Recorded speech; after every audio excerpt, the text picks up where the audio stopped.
when we're running up in Reno. You know, this isn't a rock crawling race. We're bouncing through these sections. Bring your tire pressure up and just hang on to it when you go through it. So was always open for advice. You know, they say you can't believe in that on 57, and I'm learning every day. It's the top of Spooners. We've got a lot of cars out here now in the Spooners and Outer Limits area.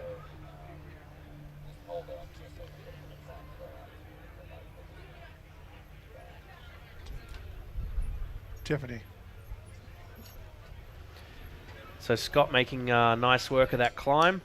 Now, Spooners a couple of years ago was one of the hardest trails at the Hammers. With the amount of cars that we've run through this in the racing the last few years, it really is more of a dirt track, but it can still really bring you unstuck if you're not careful and you don't give it the respect it needs. Alrighty, Ben, we're going to go out to remote pit 2. Tiffany has got some information for us. She's been running around all day. What do you got, Tiff? All right, Doug. When we had a chance to talk earlier, I was talking to Jesse and Wes, and they said that Dan wasn't going to stop. He was just going to make us a flyby. What exactly happened to make that change to have him come in here? About 5 minutes, 5 miles before this pit, he got a flat. They changed it, you know, on the side of the trail there. And then they just came in for a quick flat, you know, spare swap, I guess. Also, at one of the previous pits, they had complained about a filler, the gas filler tube being loose. So we just kind of tightened that up, threw a zip tie on it, and hope that it holds. All right. Did Dan give you any insight on how he's feeling? Obviously, he's heading into the rock section right now. He's got clean air. We actually haven't seen a second vehicle come through yet, so that means he's putting some good times out there. How's he feeling overall right now inside? From the radio, it sounds like he's doing a good job. I think they struggled a little bit with that tire change, but you know, back and running. I think now they're at like almost a 3-minute lead, so that's pretty good. And here at Hammers, 3 minutes is a long time, especially going into the rock section. You know, Dan is a winner before, so he kind of knows this. Did he also mention anything else for the rock section that might give him a little bit of difficulties? No, you'd kind of mentioned something about one of the other spots, but I think now that he's got clean air, no one's in front of him, I think he's going to just fly through it. Awesome. Thank you so much for the update. Yeah, thank you. Back to you guys. Thanks, Tiffany. Watching the number 896 coming down Outer Limits. That's Brian Tremp in the Legends class. He's going to have to pick his way through all these broken cars that we're starting to collect in Outer Limits. It's going to get trickier and trickier as the day goes on. We know we've got the Goodalls winching. Kenneth Goodall, he's probably still there. He is. No, that's the 4871. We're not quite to Kenneth yet, but we're starting to collect a couple of cars in Outer Limits that the teams are going to have to navigate around. In this race, as a driver, you start off, you know, I was just talking with Jim about how we were talking on top of each other. There was so much action. This guy's going here and that guy's going there. Now there's so much happening, and we still see the driver stuck there. That rope has been broken, I think, 3 or 4 times. They didn't have a strap to get around the rocks. They are in a very difficult spot, and these guys have broken a rear drive shaft as well. So we've got another broken car here. We saw Woody Rose a minute ago in the Trent Fab car. That was the car that the 896 drove past. But we're really starting to collect a couple of cars right here. I really don't think those Goodalls are going anywhere fast at the moment. You got to give credit where credit's due. Jim Marsden's coming in the booth and he points and he says, look down there, and you can see the drive shaft flapping around. So now that vehicle is stuck with just front drive. So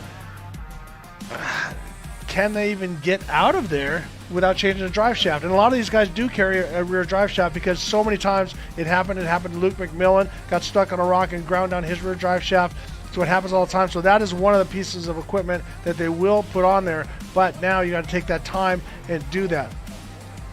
So this is Chance Holloman coming up Turkey Claw. And Ricky, to that, firstly, Outer Limits is somewhere I would never want to be without rear wheel drive. It's one of the toughest trails on course. And then I think one of the big differences between the T1 guys that we saw earlier in the week and all of these Ultra 4 competitors is a lot of these guys may not actually carry a spare drive shaft, because on a T1 you've just got one drive shaft to carry. Yeah. You're just carrying your rear drive shaft and you're good to go. You change that out, you hit it on a rock. Our Ultra 4 guys, they'll have a front drive shaft, a rear drive shaft, and some of them will have a mid drive shaft. So do you carry all three of them? Do you just carry a rear? You know, how heavy are you going to make your car carrying all these extra spares? Or do you just run it light and hope that you don't have the issue? It's like, you want to carry water? Well, yeah, but I'm going to get thirsty. It goes back and forth. As we were watching Cameron Steele, but let's talk a little bit about low range, high range.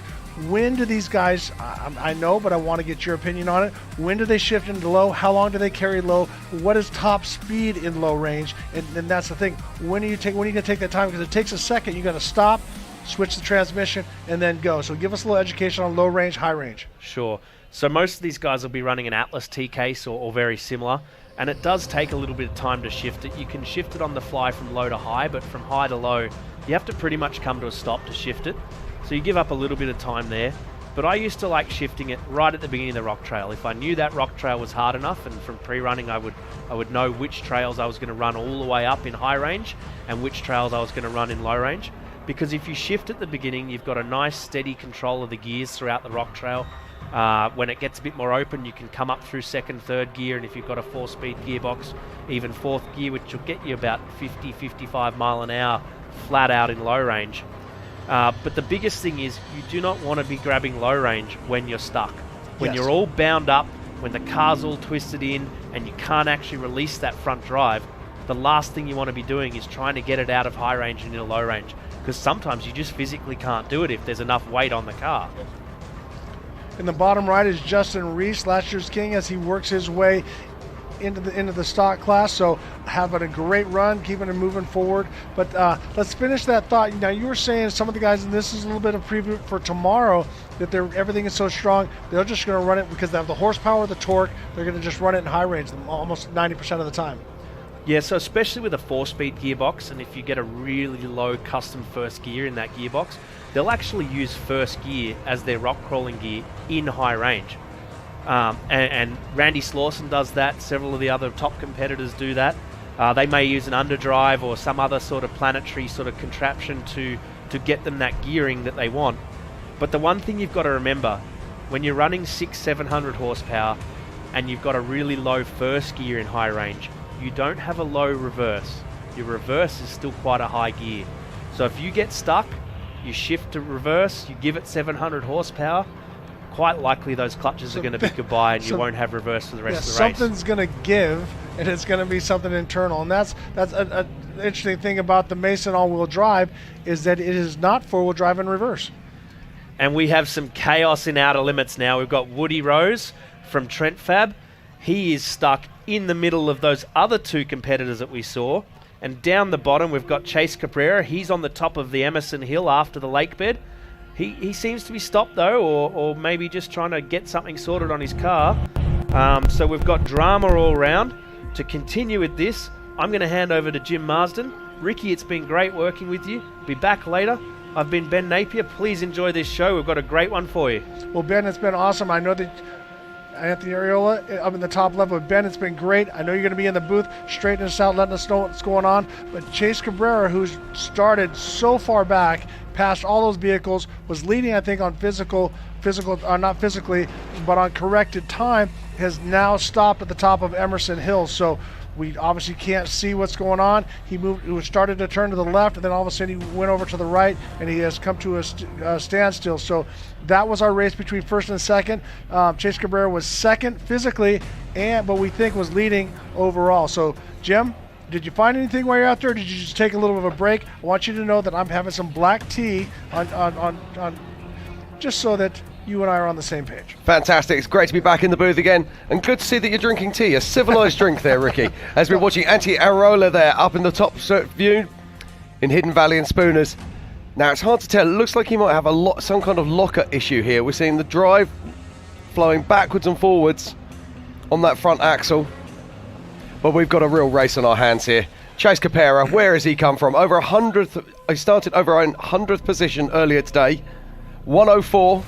And he's made his way up all the way to the front on adjusted time. Quite incredible stuff as you watch the 48.61 there of Antti Arola. But I think he's got a front axle drive problem. That front end just doesn't seem to be working the way it should be. John Matthews on Yukon Cliff. Looks like he's trying to find an alternate way around, getting over to that other trail. And that's the thing. You lose one wheel, you need everything pulling through as these drivers start to go through. So it looks like all 4 wheels are pulling, but yeah, John Matthews is going to have to be creative here and try and work a way around that high line. When it's on camera, it never looks as tough as it actually is when you're in these places. And Ben was saying it earlier, Spooners and Outer Limits are evil trails. These are trails of the stuff of legend. The rocks there are absolutely enormous. But John Matthews has made a great job there, and he makes the pass on Antti Arola.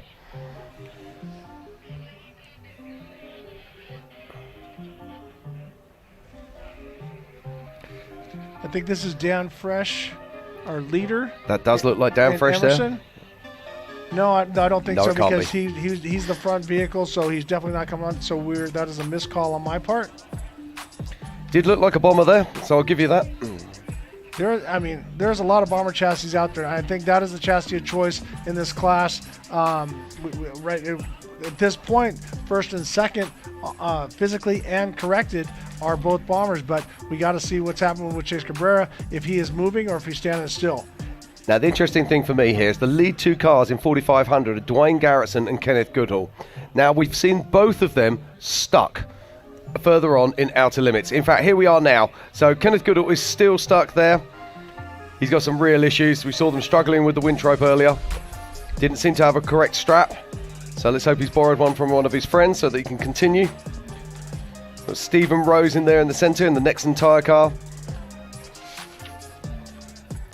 And then we've got there right next to him. Derek Summers. That's Derek Summers. Now Derek is making a couple of passes here. But we can see.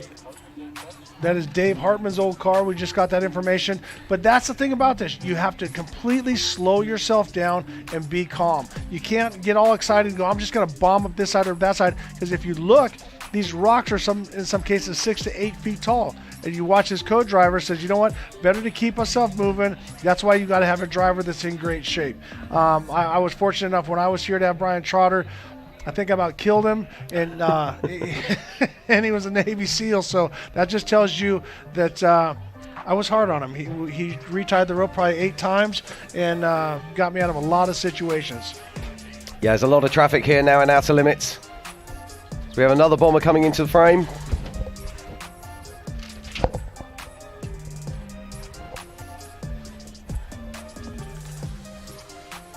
A little more There's like traffic car 75 there, which is Scott Foley. And then we have the 105 of Toby Stacy picking his way through Aftershock. So he's doing great guns there. But there's so much action on this course, Ricky. It's absolutely fantastic to watch. And you were talking about transfer cases earlier. There is also, most of these vehicles will be running a 2-speed transfer case. But tomorrow, we're going to see guys that are running single-speed transfer cases. Things like the SCS, very, very big gears. They can swap the gears out to change the gearing. And that is becoming quite popular in 4400. So, yes, so as we're watching in Spooners, we got Tony Howard as he's trying to work his way, but he got a little bit of a traffic jam behind him. Now, I'm surprised none of the drivers are going around to the left trying to find an alternate line, just because you don't want to take that chance of them stalling and then getting stuck again. So it looks like once I think it's 45, 18. Looks like he's high-centered there.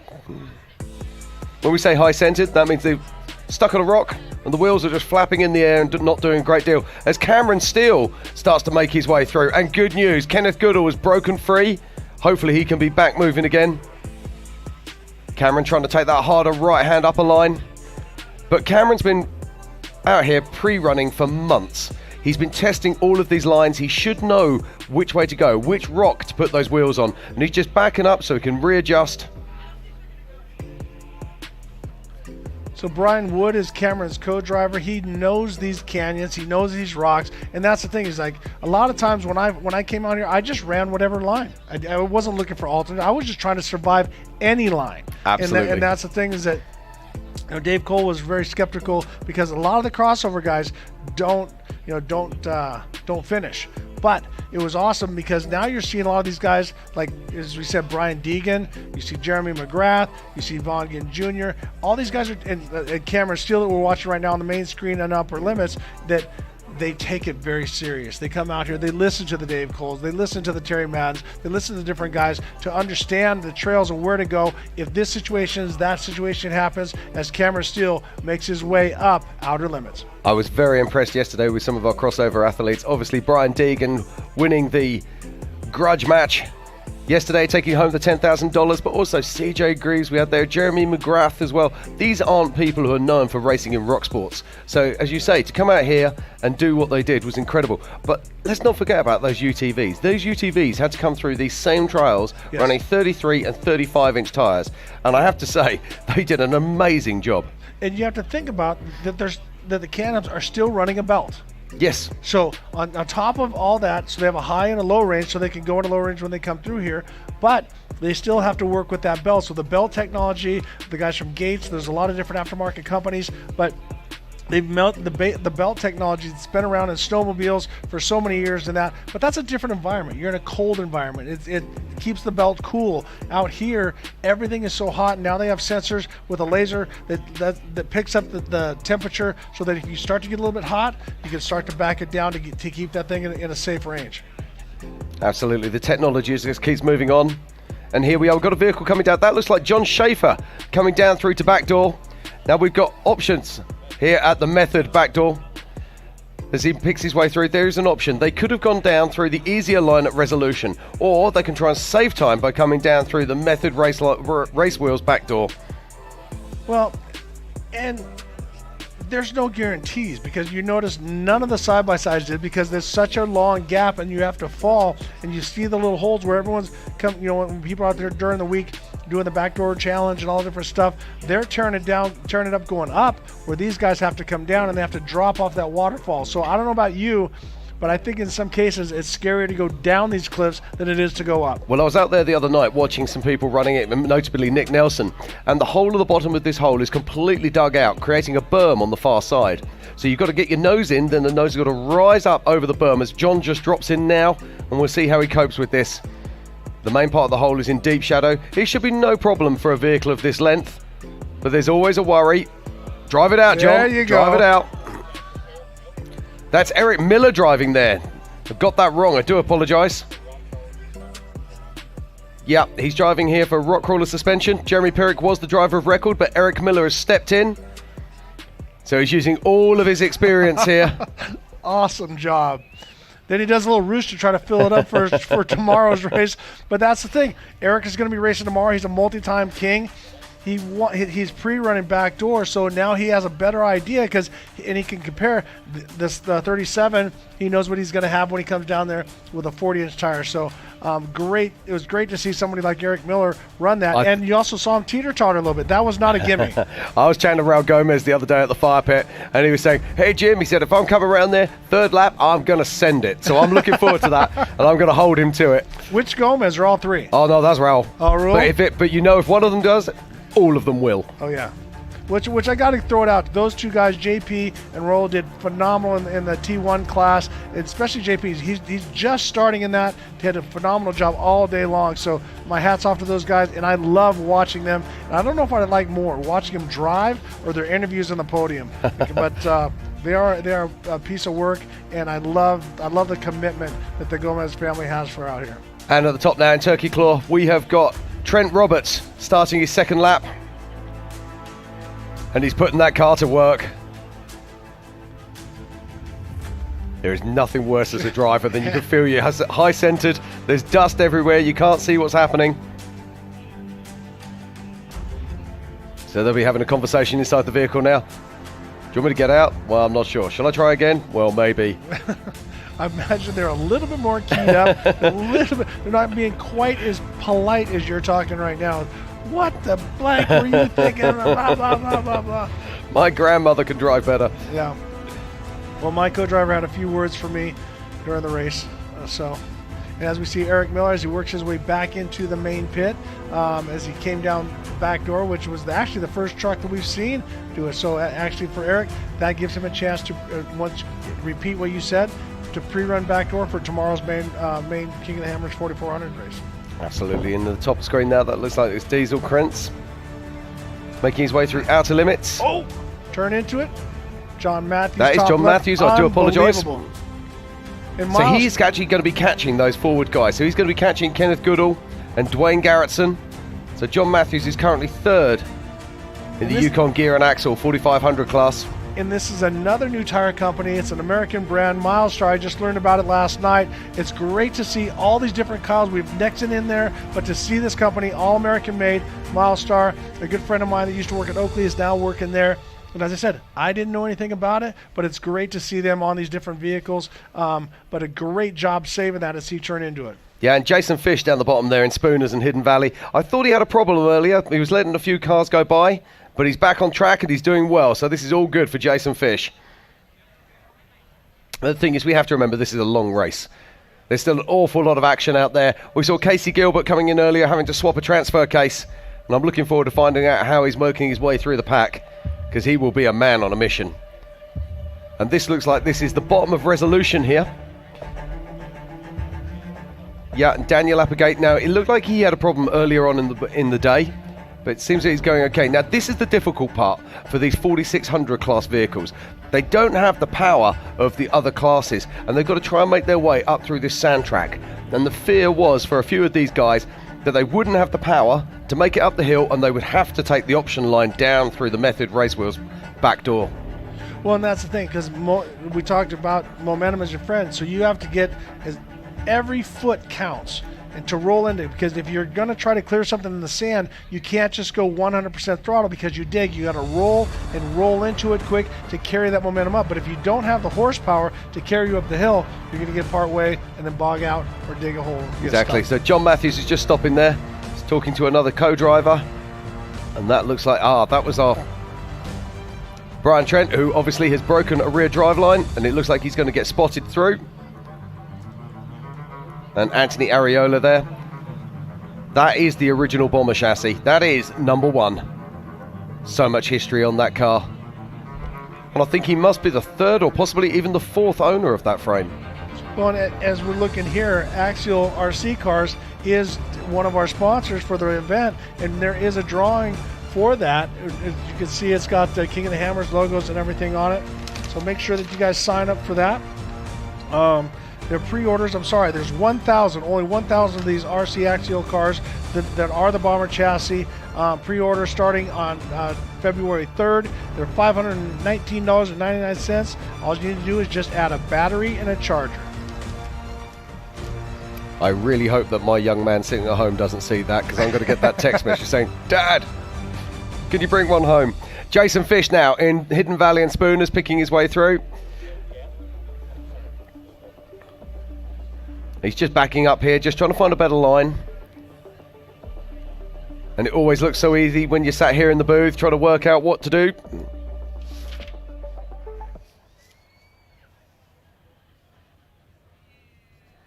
We've got Sean Rance there. Now, Sean Rance is one of the original Broncos that was racing on the lake bed. So it's so good to see Sean still out here racing now.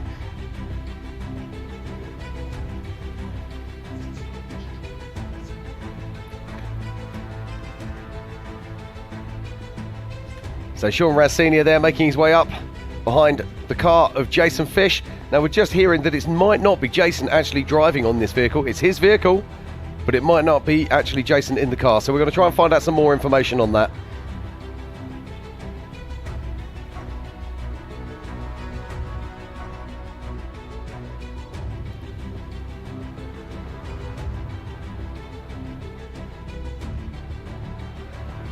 Sean Rance Senior there in Spooners. Now these trails are so difficult.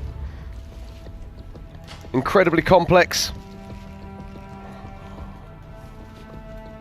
And just see him picking his way through. And when you're looking on the TV, on the screen here, it looks like the right-hand line is the easier line. But as soon as that drone changes, you see that big rock sticking out the bluff, and you realise why Sean went round to the left.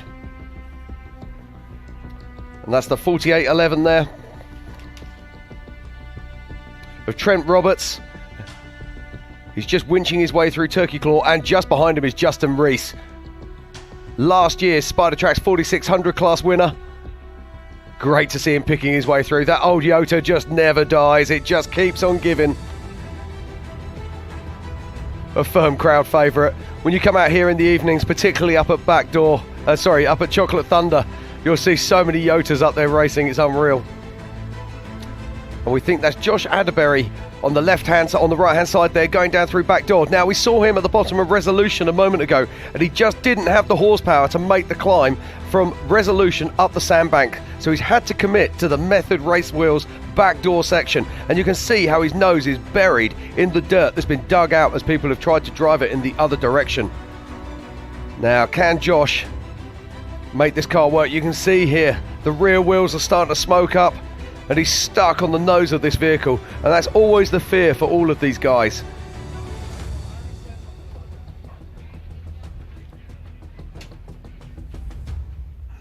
Lots of cars coming down through Spooners, and we'll just keep an eye on Josh there and see what he can do. But I've got a feeling he's going to have to try and find a winch point to try and drag the front and nose of that car up. But this is what worried me earlier, and this is what we were talking about. So we were talking about Jason Fish. His father passed away, so he's here. He's watching. He had to take care of the family. That is Mikey Childress. So Mikey was one of the standouts when it came to motorcycle racing down in Baja. Also trophy truck racer. I saw him this morning, and he said, "I've never done this before. I have no idea." Well, that would explain why he was being so polite on track, as we saw him earlier letting cars drive past, and I'm thinking, that's not Jason Fish. No. Oh, that's why I thought he might have a problem, because Jason is usually a really fast and quite an aggressive driver. He certainly doesn't usually let people just drive by him, so we were, guessing that maybe he had a problem, but that all makes sense now. So thank you for that info, Ricky. And Mikey, they were talking about, well, hey, Mikey, you run the desert sections, this and that, and unfortunately for Jason Fish, he lost his father, so our hearts and our thoughts and our condolences go out to the whole Fish family. That's a, you never want that to happen, but hopefully his father's smiling down, watching his truck run around. But Jason, take care of that family. And that's Daniel May at Applegate, just making his way through. I'm very, very happy that he's see him running, because he had problems earlier on. And there's the Atterburys trying to work their way through Backdoor. Now, talking about Backdoor. All right, so now we are looking at the Method Backdoor, Method Race Wheels Backdoors. We see the drivers trying to get unstuck. We have a certain piece that Miles did. So, Miles, tell me a little bit more about Backdoor.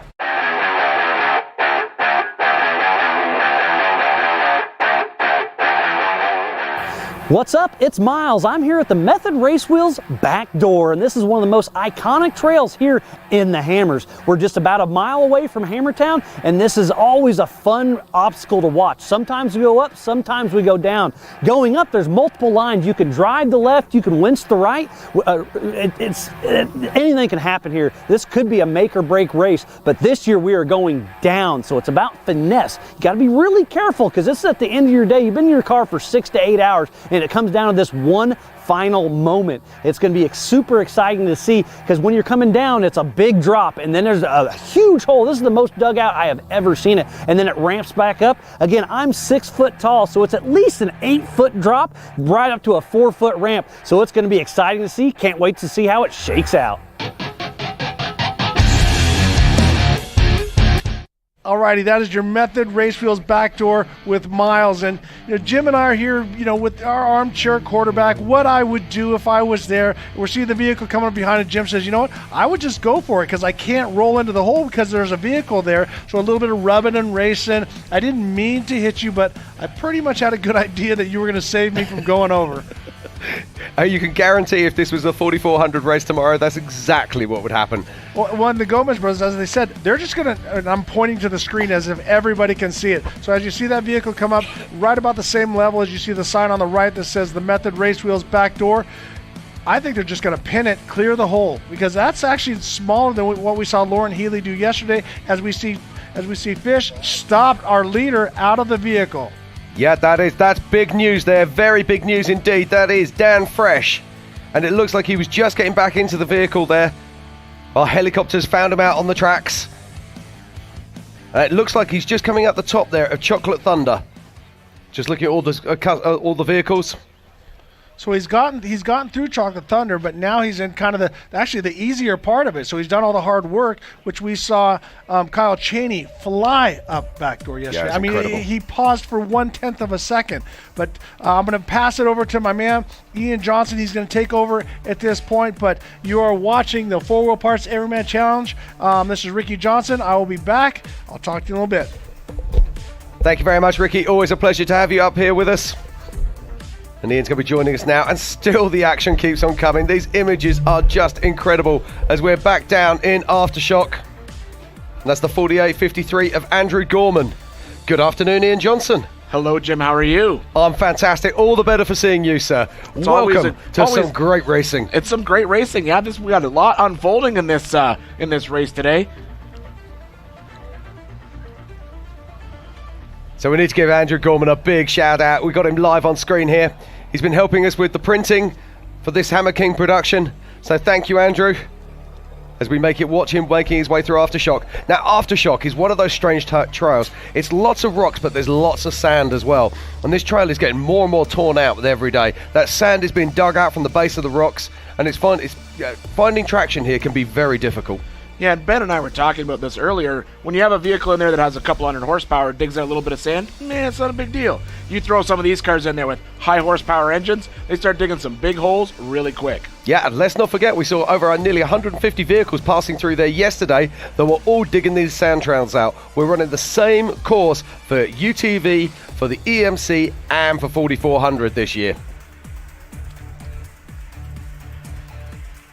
Our big fear all week has been that we'd have a lot of action at Turkey Claw, which actually hasn't unfolded like we thought. Turkey Claw's actually been a pretty smooth trail. It's been really cool. I'm looking forward to tomorrow when we're going to be having over 100 plus 4400 class cars in there going absolutely hammer and nail. We saw the dust earlier today. That could have something, have its part to play tomorrow. But then they've got 40-inch tyres and they've got higher horsepower normally. So it'll be interesting to see how that works out. Yeah, we finally have a little bit of wind today, which is nice, so now that dust is cleaning out in those big, wide desert sections. We saw it earlier today where cars were having to drop back a little bit just to sort of keep up.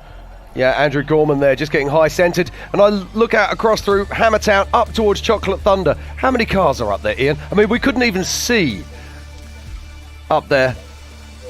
Oh, I'll hold that thought. That there, it looks like it is Dan Fresh making his way up there in the bomber. And he is our physical first place car at this moment in time.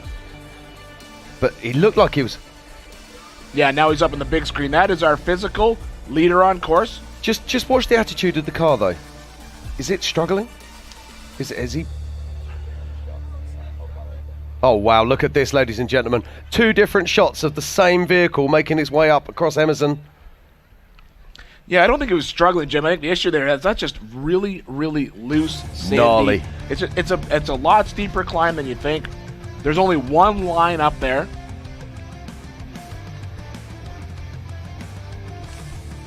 Yeah, Dan comes out the top.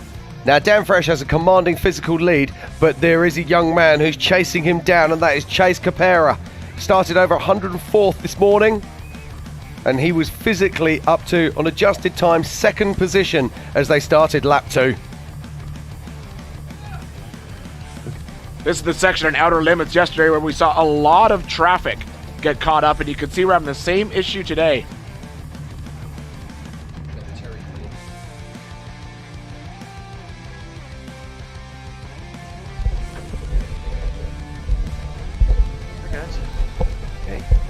Okay, right, as we carry on to watch Andrew Gorman here, I've got a special guest in the booth, a guest that I didn't actually want to see for at least another couple of hours, and that's my man, Terry Madden. Terry, how are we doing? I really didn't want to see you either today, Jim. I know, the feeling is mutual. That means that you've had a problem on track. Now, tell us about the vehicle that you've been racing with today, and tell us what's going on. Why are you back in Hammertown? I was out with the Warrior Built group today. We do that charity ride every year.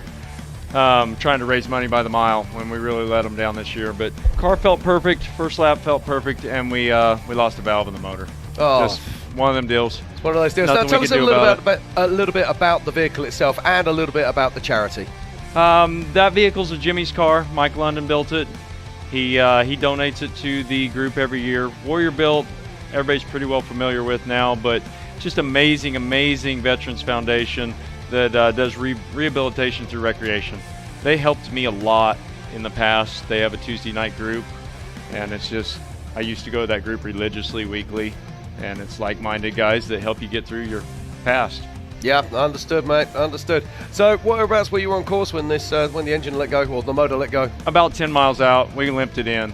Okay. But there was no point in going back out. I was going to say, you didn't fancy Iron Manning it back again after you were running through the desert yesterday. It's still kind of running, but at this point, there's no point in going up being a trail plug and messing up somebody else's race. Absolutely, absolutely. Wise words indeed there. So now, you're racing again tomorrow, I believe. Yeah, we're playing 4400 tomorrow in the Can-Am with Kyle Cheney. Wow, now that's going to be something special. Kyle Cheney, you're going to be stepping up to a 37-inch tyre for this race, if I'm... You know, I haven't even been over to the pit. We finished the UTV race last night. I went and jumped in the 4800 this morning, and Kyle said he'd have the car ready, so I don't honestly know. Right, just take a look at here. We've got Vaughn Gittin Jr. in one of the new Broncos. What do you think of these cars? They're absolutely incredible, aren't they? I was fortunate enough about a month ago when they were out here playing to get in one and play with a little bit and look at them, and the technology that Ford put into them is absolutely amazing. What I love is the fact that they actually came to King of the Hammers, they looked at King of the Hammers and said, let's build a car for that. And the new version of the Bronco was born. I think that's incredibly special. I was fortunate enough to be part of that as well. Brad Lovell actually recommended me, and they hired me, and I got to do some of the endurance testing on it for a couple years ago before it was even out. And we abused that thing fiercely in the desert out here, and did break things. But they updated them, and they listened, and they changed, and I think their final product is a result of that, and King of the Hammers contributed to it. Yeah, but King of the Hammers is such an amazing race. We say it time and time again. It's not just the people, it's the engineering that comes in through here. It's just absolutely remarkable. As we watched Sean Rat Sr. there down in Outer Limits. Now, we saw yesterday Luis Gonzalez caught up on exactly the same spot as this other car is trying to break through on the right-hand side. So they've got to take great care. But let's not forget, these cars are running 37-inch tyres, whereas those little UTVs were running 33s and 35s. And that looks like the 4809 there, or is that the 4509? I'll catch that number in a minute. It is the 4859. I really think that trail's easier, Jim, in a UTV on 32s That's than Evan it is Sherman there. than it is in a 48 on 37. Now, why do you say, is that because of the belly plates underneath? It's the track width. You're so much narrower. You squeeze between a lot of things. And the belly, you don't have diffs hanging down. You can just slide over things. Now, is that going to play a part tomorrow? We've got 3 IFS, IRS, so independent front suspension, independent rear suspension cars with flat bellies like a UTV. Do you think they're going to have an advantage here in Outer Limits? Absolutely. You get that diff out of the way, and it makes a difference, especially going downhill. You can carry your momentum, slide over stuff. Going uphill, solid axle still crawls better in a lot of spots. Yeah, Justin Hall making his way through Outer Limits. This is a car I really like. So we're just carrying on here. Terry, as I say, thank you so much for coming out to the booth today, but I'm gutted to be seeing you. I was really hoping we'd be bringing you across the line in a few hours' time. No, but me too. Not to be. Best of luck for tomorrow with Carl, and we hope to see you at the finish tomorrow. Thanks, Jim. I'm going to go take a break and actually get a little rest. Fantastic. Right, thank you very much there to Terry Madden, the man himself, superhero of all things King of the Hammers. And there, in the top of our screen, is Dan Fresh, our physical leader in this 2022 4-wheel parts Everyman Challenge.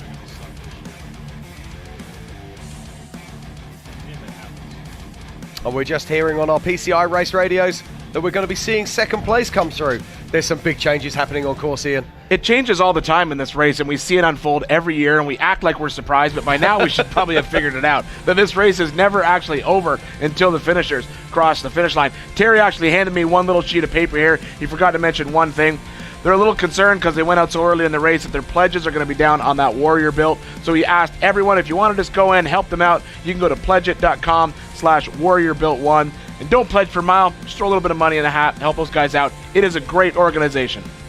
Yeah, it's a fantastic organisation. He worked so hard for it, and so many people have benefited from their hard work. So thank you very much, Terry, and thank you very much, Warrior Bill. But here now, that is our physical race leader. That is Dan Fresh in his bomber, making his way round to complete lap 2. I don't think he can be that far out now, can he? He's obviously been up through Chocolate Thunder. Yeah, I think you're right, Jim. I think we just got a little bit of desert section to go through here, and then he'll get back through Resolution. Mm-hmm. And then he has to make the decision. Does he go down Backdoor or does he go around? But if you're in first place, I think that decision's pretty simple. Well, now, this is interesting because when you're actually physically in first, it's very hard for you to judge your pace and very, very hard to judge your track position, particularly when there's 100 and something cars behind you. And does he know that Chase Caprara is absolutely flying? Well, and you were mentioning that Chase started so far back, the corrected time is going to come into play in this race. Absolutely. I mean, we see it year after year after year. We saw Randy Slauson nearly come from the back 2 years ago to win 4,400. Last year, we saw Marquez Gomez take second from the back of the pack. So anything is possible here. And that year, Marcus was on pace to win it. Yes. And broke his front trailing arm, or front upper A-arm, about 5 miles outside of town. Yeah, how he got that across the line is still a mystery to me. You could see the frustration. We had the helicopter looking through the window. He was beating on the steering wheel with his fists. So upset. Now, there's one thing we talk about this all the time, and it's good to remember. There's 3 different classes racing today. Brannick Motorsports 4800 Legends class, Yukon Gear and Axle 4500 Modified class, and the Spider Tracks 4600 Stock class. And our leaders we're watching right now are all 4800 cars. They are indeed. Although not that far behind, we do have the lead cars in 4500, who are Dwayne Garrettson, Kenneth Goodall, and John Matthews. Now, I think that was Carl Wickham just coming through into start his second lap. Oh, we've got smoke. Lots of smoke. Yeah, that looked like that was that section we were just talking about, come down Resolution, and you can either go up the bypass, take the sandhill out, or you can take the drop down back door. Yeah, that looks like one of our Spider Tracks. Oh, I think that might actually be not the Adabreeze, that's the McNamara's, I think. The 4-wheel parts. Yeah, that looks to me like that could be the brothers, the McNamara brothers there in the 4-wheel parts. 4600 entry. I think you might. How many stock cars have we finished our lap so far? That's a very good question. I'll come back to you. Okay, Jim's headed to the computer. I think it's only the 2 Broncos, but I'm not 100% certain. We did see the 2 Broncos come in with both Bailey Cole driving. And speaking of the devil, there he is. We've actually had 3 Broncos cross the line. Oh. Yes, because the Lovels have also come across the line. Okay. So, and speaking of him, there he is. There's Bailey Cole right there in Hidden Valley. In Spooners. Now, I'm excited to see this. See a standard class Bronco on 35-inch tyres making its way through Spooners. It's a full-bodied vehicle. This is not going to be easy. But if there was a young man that can do this, it is Bailey Cole. And we're just looking there at Scott Foley in the top of our image, making his way through Aftershock. It's more interesting to me, Jim, that it looks like Bailey is pretty much in here alone. I expected to see Lauren Healy right behind him. Yeah, I'm just looking here. There's actually more cars. We actually have 9 vehicles from the Spider Track stock class that are on their second lap. That's very impressive. That is very impressive indeed. And leading that pack was Bailey Cole. In fact, he came in second place behind Vaughn Gittins Jr., but he actually passed him in the pits. He did head out ahead of him, but just ahead of him, which is why I'm surprised that we're only seeing him in this camera shot. I thought we'd see who was Vaughn is now Lauren in that truck. I thought we'd see Lauren right behind him in this rock trail.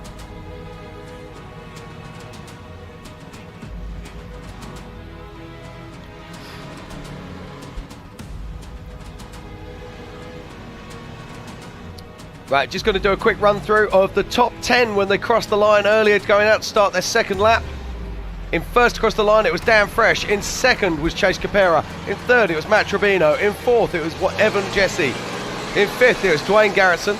And in sixth, it was Kenneth Goodall. Seventh, Andrew Gorman. And then eighth, it was Toby Stacy. Ninth, Derek Summers. And in 10th, it was Tony Howard. But that has all changed. That was at the end of lap 1. In our small pit, this is Dwayne Garrettson. He's got a left rear flat. We saw them dragging it up onto that rock, probably looking for a flatter place and harder place to jack the vehicle up. Well, Dwayne Garrettson was our 4500 class leader as we cut back to Bailey Cole, but in the top left of our screen there, that's Dan Fresh. That's Dan Fresh. And every second that passes by, he's getting closer and closer to coming back into Hammertown.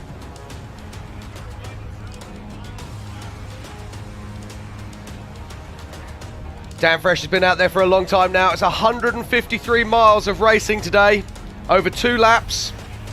Yeah, lap 1 is 86 miles, and then lap 2 is 70 miles long.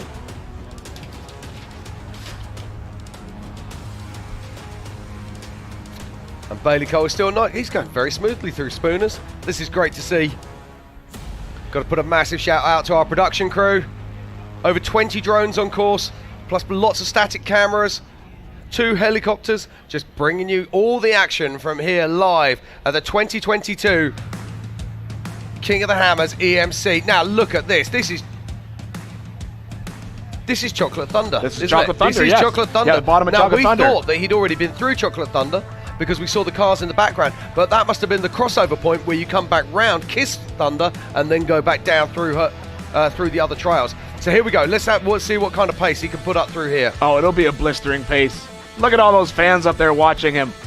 And look at the flags as well. Italian flags there. This really is an international race. That's Mexican flags. Is Jim. it a Mexican? That's a Mexican Ooh, flag. You sure? You flicked it the other way. Look at how fast he went through Chocolate Thunder. Good grief, that was amazing.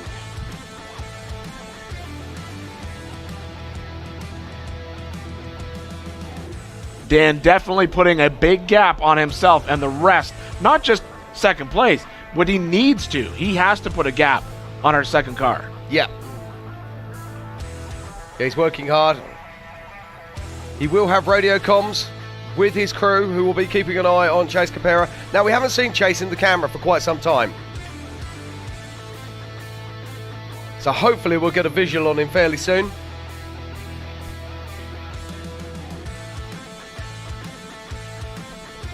I've started my unofficial stopwatch timer. So when we see Chase, we'll be able to get an idea of exactly how far behind Dan he is. Yeah, and that there is Chris Borowick, just picking his way up into Spooners. 4800 class car. So Dan Fresh started in 5th position this morning on the 3rd row of the grid. Currently leading the race, both, well, on position. As once again, this is a corrected time race. We only know corrected times as they've come back through Hammertown and went through the start-finish arch. But when he did, he was still winning on corrected time out on his second lap. Absolutely.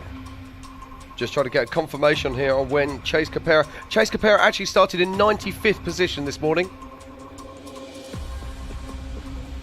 So it's a real battle going on here. And interestingly, both of them driving bombers. Well, Ben and I talked about this, and we've talked about how competitive that bomber chassis is in the Legends class, and I feel it's because that chassis, when Randy first built it, was a single-shock car. And he said it wasn't because he didn't think bypasses were good, it's because he couldn't afford them. And so when he first built that car, he built that car completely around a single shock. And the chassis itself really hasn't changed over the years. Yeah, it's 53 Ryan Taylor there, working his way through Aftershock. And there's another car up in front, in fact another 2 cars up in front. So he'll be just looking to try and get up on top of them and pick his way past.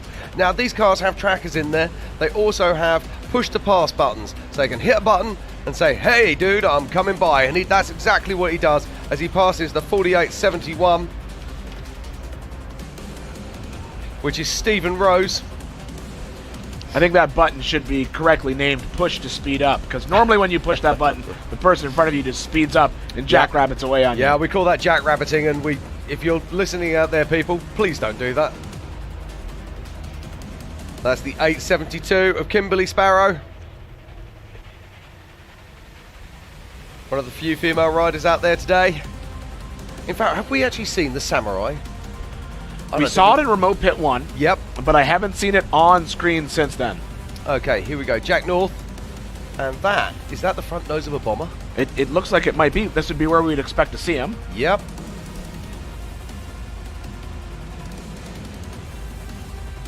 Got a rear slung tyre. Looks like it could be a bomber. Yeah, I believe that is Dan Fresh in Jack North. Oh, and look at the bottom here. This is Chase Caprara. And it looks behind him like that might be Matt Trevino. And if Chase is... No, he's not pulling. He's just picking a different line. Well, that means that he is, if I'm not mistaken, the way Matt Trevino was racing, I think Chase could be physically second on track. I believe you could be right, yes. Good grief. As we're watching Dan Fresh in Jack North.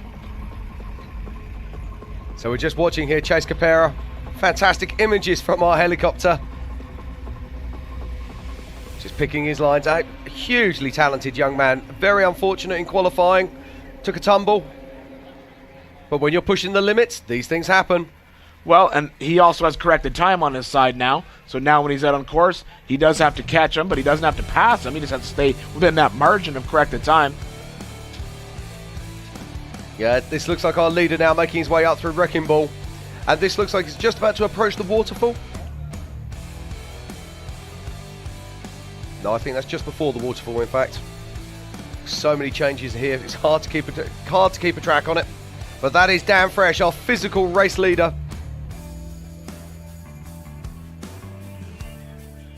Pushing his bomber through Wrecking Ball. And there on the top of our screen is our physical second place car, we believe, and that is Chase Caprara. But it's all down to that adjusted time, Ian, as you say. It's going to be a very tense moment for both of these crews when they cross the lines. Yeah, there's still lots of racing to happen today, too. We still have a lot of rock trails to knock off. I still have an unofficial stopwatch running here from when we saw Dan go through Chocolate Thunder. We'll see when Chase goes in. Then we can have an estimated idea of how far off leader pace he is. But at this point, just comparatively, Dan is well out in front of this race. Indeed. Chase is stopping at a VC here. Well, actually, it's at just a CP rather than a VCP. Yep, just one of the checkpoints that you have to go through. So when they stop, they get a sticker applied to their card, and on the way they go. Now, I'm just trying to work out where actually Chase is at the moment.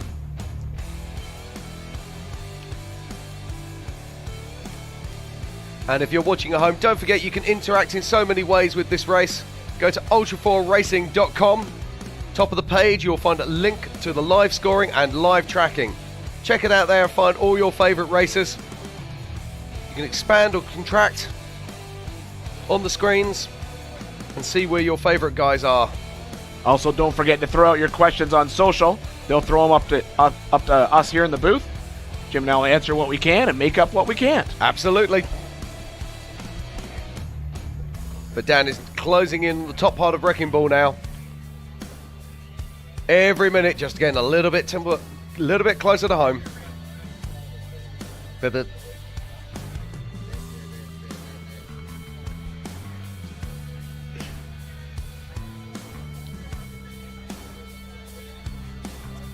all right, well, we're going to take a little bit of a break from the action here at the 4-Wheel Parts Everyman Challenge. Don't forget, if you've subscribed to that premium feed, you won't miss any of the action coming to you live from Johnson Valley. So if you haven't done that yet, that's something you should definitely think about doing.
The all-new 2021 Ford F-150 is available with 7.2 kilowatts of electrical power, in case you ever need your truck to power your kitchen.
this be known. Yeah, hi. Instead of letting passengers wrap their arms around us, can we put little handles on our jackets? Deny. Can you imagine? I want a new nickname. Can you guys start calling me Snake? No, Brian. Denied. How about we all get quotes to see if we can save with America's #1 motorcycle insurer? Approved. Cool. Hey, if Brian's not going to be Snake, can I be Snake? No. Conquer the elements, handle the most extreme environments, and dominate the desert and trails with King's new 2021 Ford Bronco 2.5 OEM Performance Upgrade Kit. All kits are 100% designed, manufactured, and assembled in our Southern California facility. See why we're the first choice for experienced off-road racers worldwide and order your Bronco kit today.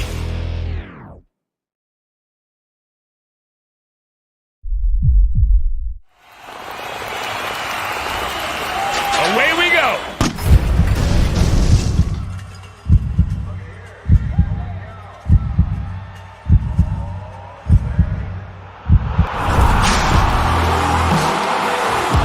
What are the judges gonna do? Holy mackerel! 97 3/4! The best ever! History was just made!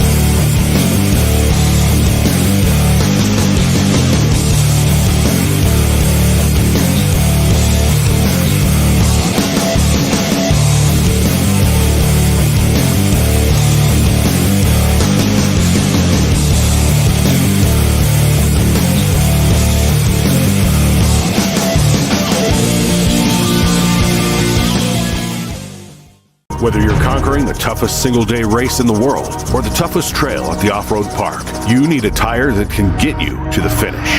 You need the Atturo Trailblade Boss. Go online to Atturo.com to find your local authorized dealer and get the race-proven Trailblade Boss from Atturo. Atturo Tires. Go your own way.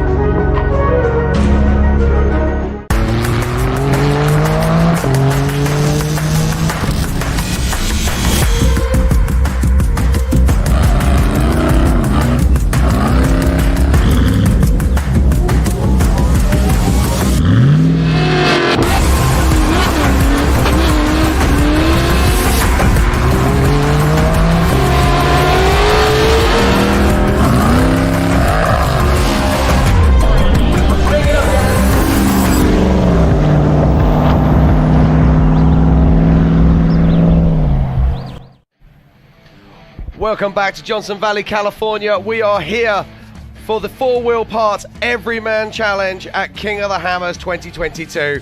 Absolutely fantastic scenes here as we just cut back to car 105, which is Toby Stacy. Now, I want to talk about Toby Stacy here because Toby Stacy's just popped up on my radar, and he is actually the second car physically on course right now. Yeah, you mentioned that. He's snuck in ahead of Chase. He's behind Dan.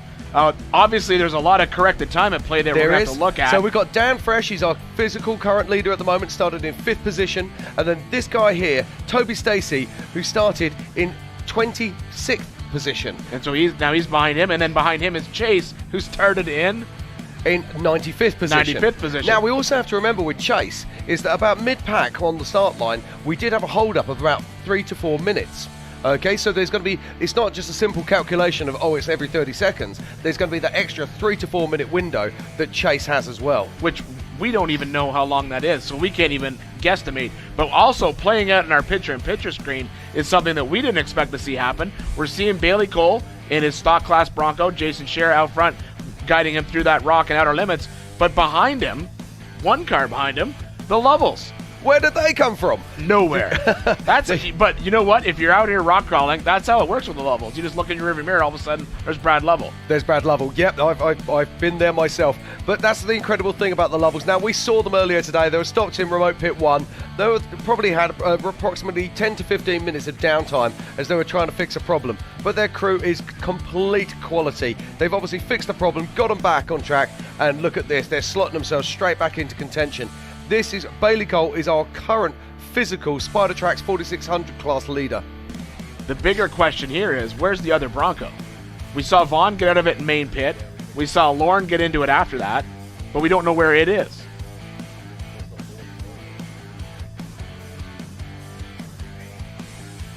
So as we're watching here now as Bailey Cole makes his way down through. Just a quick update. Our physical first place is Dan Fresh. In physical second, it is Toby Stacy. And in physical third, it is Chase Caprara.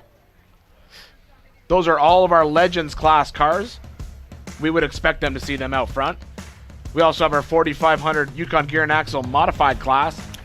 And now the lead in there is changing constantly. We saw Dwayne Garrettson leading out. We also then saw John Matthews also going incredibly well, but it's all changing that class, and we're trying to keep a track of that, so we'll come back to you as soon as we have more information.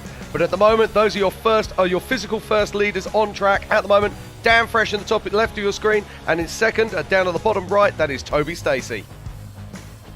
Yeah, I stopped into the Matthews pit to find out exactly what was going on. We saw them out of the car up in remote pit 1. They had an issue with the axle flange in the right rear. They had to find some bolts to put in the axle flange. Then when they came into main pit, they had a problem with the skid plate on their steering gear. It had actually been folded over and was rubbing on the drag link, so they had to get that bent back out. They tried to bend it, couldn't bend it, ended up just having to cut it off and head back out on course.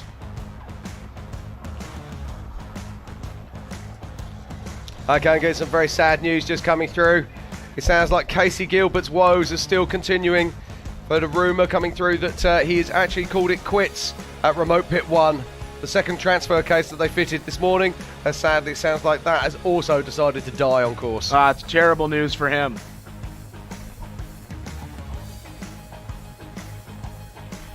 Yeah, he was one of our favourites, of course. But this is King of the Hammers. This is what happens. We saw our race leader and pole setter, Randy Slauson, blazing out into the desert early on today, only for a motor for it to fail and causing him to retire. Then Cody Young had problems before he got into Turkey Claw. Looked like he was going well again, but then sadly he's dropped away once again. But right now on our main screen, we're watching our physical leader, Dan Fresh, make his way through Clawhammer.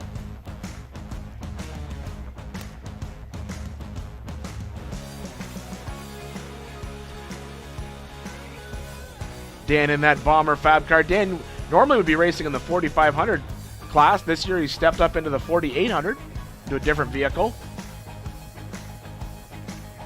Oh, looks like we might have a little bit of action over on Backdoor. Now, Miles called this the other day, and so did Ben, in fact. He was saying these stock class vehicles, so the vehicles racing in the Spider Tracks 4600, they might not have the power to come out of the bottom of Resolution and be able to get to the top of the sandhill.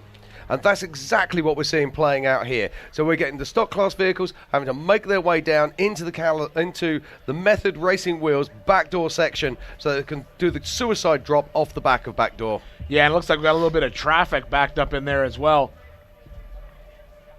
Yeah, and in the back there, that looks like that. No, that can't be who I think it is. I think that is John Schaffer at the back there.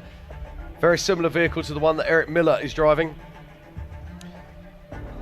We watch now, that's the 896 of Brian Tremp, and alongside him is Bailey Cole. Yeah, it looks like Bailey's winching through this one section here, which you would expect for a stock class vehicle to have to winch somewhere out there. Well, I still find it absolutely incredible that we are putting stock class vehicles through outer limits and spooners. I mean, these trails were the stopper trails only a few short years ago for the 4400 class. Yeah, it is amazing the technology that's come along so far. Now, in the defense of every other stock class vehicle out there, that stock class Ford Bronco, it's stock class, but it's heavily modified. It is indeed. It's running a Dynatrack rear axle, an Atlas 2-speed transfer case, Fox suspension, and a whole load of other lovelies under the hood. But as we said before, there's the Lovels just peeked in right behind him. Now, Vaughn Gittin Jr., who was driving earlier on, he came into pit 1 and he actually swapped out with his teammate and fun haver partner, Lauren Healy, who took over the wheel to take it through the rocks. But we haven't seen Vaughn's car for some time now, so we can only guess that Lauren's having some problems out on track. Yeah, we would expect to see him right behind Bailey because that's how they left main pit. But for some reason, we don't see Vaughn out there Lauren, or as I'm told the Ford engineers call him, Voren. Okay, this is Toby Stacy, our physical second place car, just come out the bottom of her problem. So he's just about to make his way up into Chocolate Thunder, but I think he's dropped off the bottom of the course. I think it actually says that you're not allowed to go into the sand wash. You have to stay in the rocks. In the rocks, so yes, he's that just is the spinning it section. round and getting it back up into the rocks. Yep. And so this is him coming into Chocolate Thunder. As soon as I can stop my unofficial stopwatch here in a minute or two, once we see him actually get into Chocolate Thunder, then we'll have a rough idea of how far Dan Fresh is ahead of Toby Stacy. Most importantly, just behind Toby Stacy is Chase Caprara, and that's going to be the time that's really important. That young man is on a massive charge. Well, he's made up so much space from the start today to start 94th to be up, and we're talking about him with the top 3 cars. That's a lot of vehicles to pass, whether it's in the desert or in the rocks. It is. Toby Stacy driving this Trent Fab car.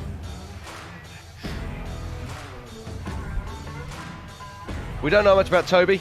We heard that he might be part of the Brett and Brent Harrell crew. If we got that wrong, we do apologise. But we try and get you as much information as we can. Look how soft this sand is, Ian. You see the wheels chattering away there as he puts the power down. Well, and that goes back to what we were talking about a few minutes ago. That sandhill climb coming out of Resolution. When you just think, oh, it's just some sand, they'll climb right up it. But you can't. The sand is so soft. It just basically sucks the tire in. If you don't have the horsepower to get up it, the only option you have, like you said, is to go down, drop down Backdoor. It's one of my favourite trails, her problem. I'm going to say it because I'm going to say it loads tomorrow. At the moment, it's his problem.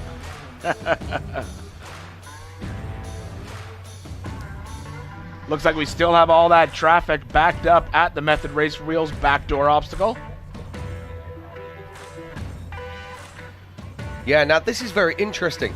We have to remember that Dan Fresh is making his way down towards Backdoor and Resolution. Is he going to get somebody on the radio? Is someone going to say to him, hey Dan, take it easy. Go over the top of the sandhill, work your way back around the bottom edge and come back to town? Or is Dan going to be got a radio message saying, hey, Chase is catching you, and he's going to think, I want every second and dive into Backdoor and find this lot? I think it's going to be the other way around.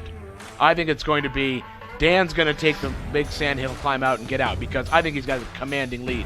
I think it's going to be Toby and Chase who are going to get radio saying, you're so close. You're so close. You need a minute. You need 1 minute. Where can we get a minute on this course? Look at this shot here as Toby Stacy makes his way out through the top of her problem. And look at all the cars and spectators lining up near Chocolate Thunder. Absolutely incredible to see. Over 100,000 spectators out here this weekend already, and we haven't even got to the main race yet. Yeah, we're watching Toby Stacy drop down into this bottom, and then he'll take a right, and that'll put him into Chocolate Thunder. And as Jim said, all those cars lined up, all those spectators. Amazing places to watch the race this year. I really like how everyone at Hammers got together with BFG, BF Goodrich Tires, put out that on-trail map. You can download it onto your phone. Gave you not only the map of Hammertown, all the vendors that are here, also gave you a map of the race course, and also where to go to watch the race. Amazing spectator spots put up out there in the middle of the desert. So our physical second place car here, Toby Stacy, working his way around to the bottom of Chocolate Thunder. We're just trying to work out who this is in the bottom of our screens, but I've got a feeling that could be our race leader, Dan Fresh. I believe you're right, Jim. I think it is Dan Fresh. And to borrow a phrase from our good friend Miles, he's hauling the mail. He's hauling mail, yes. Okay, going to be really interesting to see how Toby Stacy picks his way up through Chocolate Thunder here. We saw how fast Dan went up there. Incredible. He didn't even check up. It was in and out. It took me a couple seconds to get my stopwatch started. So have we got our stopwatch? Are we ready? I'm going to stop. I do have a stopwatch, and I'll stop it as soon as he gets. I have the one spot where I started it. As soon as he gets into Chocolate Thunder and over this one little obstacle that's sort of midway that we all kind of use as our unofficial split time every year.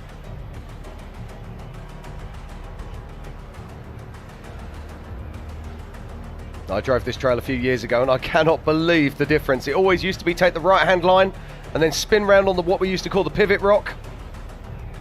And today we take the left-hand line and we fly up there in less than 20 seconds. Incredible stuff here from Toby Stacy. And that's my unofficial clipping point right there. So right there, Dan Fresh is 24 minutes ahead. Okay. Now I'll resume our stopwatch for our next car. Absolutely. So we need to make a note of that somewhere. Because we're getting old, Ian, and we can't remember these things. It's true. That's the 48.61 there. Of Anthony Arola. Oh, that's tough luck there for Anthony. That is the original bomber. And sadly, it looks like it's bombed.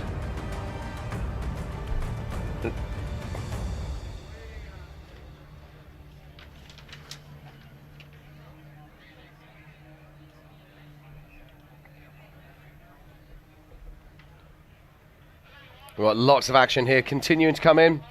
That looks like Cody Sinclair. High centered as he makes his way through outer limits. We saw this play out yesterday. There's so much traffic in some of these rock trails at certain squeeze points. There's certain points where you just don't get an option to go around. And if someone gets stuck up in there, you're just waiting for them to move along. Now we're just getting some news come through from Ops about the timings for Dan Fresh and for Toby Stacy. Dan Fresh actually managed to clear the whole backdoor, the whole Chocolate Thunder section around about 40 seconds faster than Toby Stacy. So Dan Fresh is still dominating the pace.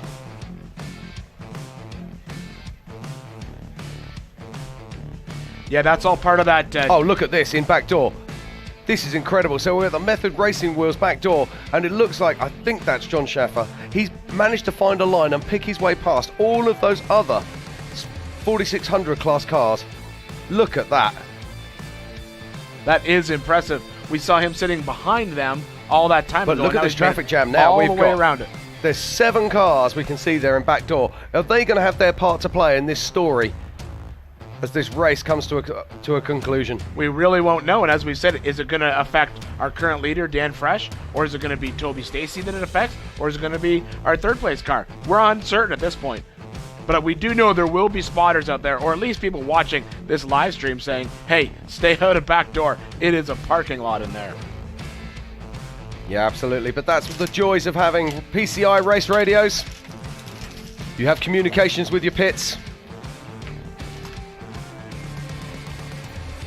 And they can help you pass on the information. So many of the crews, in fact, watch the live show that we're putting out right now to get the most up-to-date information they can, because nobody else has access to all of the trails like we do. No, they don't. It is a great way to keep track of what's happening out there on the race course. Exactly what we're watching here is we're watching. That's a great shot we're seeing there at Emerson, because I believe that is Vaughan Gittins Jr. Bronco, and that means that is Lauren Healy. That's Lauren Healy driving. Yes, that means that vehicle is still under power, still moving. That's great news and fantastic to see. So all 3 Ford Broncos are still driving.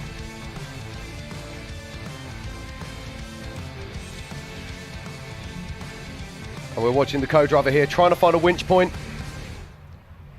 For all the rocks that you see there, it is so difficult to find a rock that will actually work for you. Yeah, and it looks like he's basically hung up pretty good on that front axle. So it looks like that right front just maybe wedged in. Anthony Arola there. Being passed by traffic. Making their way up through aftershock. And I believe in the bottom right of our screen is our current race leader, Dan Fresh. Now, it looks like he's just made a quick turn on course, so perhaps his navigation got wrong. As again, chatting to the UTV guys yesterday, said navigation on this course is very difficult this year. And quite often you'll go past your mark before the GPS will say, hey dude, you're supposed to be going the other way.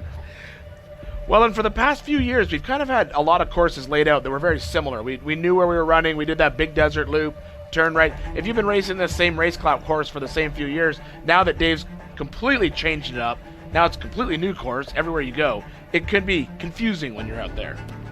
But that's great. It's the evolution of hammers, and we love that. So if you're just joining us, welcome to the 2022 Four Wheel Parts Everyman Challenge. We've been racing now for a little over 4 and a bit hours. Oh, there's a story that's worth talking about. What time is Dan Fresh going to come in today? We saw the Kyle Cheney, the lead UTV, coming in 4 hours and 26 minutes. Yeah, I think we're going to be a little bit slower than the UTVs, to be honest with you.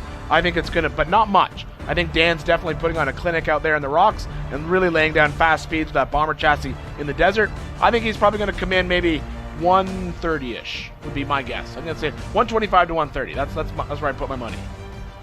And we're seeing very, very soon. But that bomber still looks absolutely fantastic. Almost factory fresh. You can still see he has the spare and the rig on the back. Hasn't been touching those all day.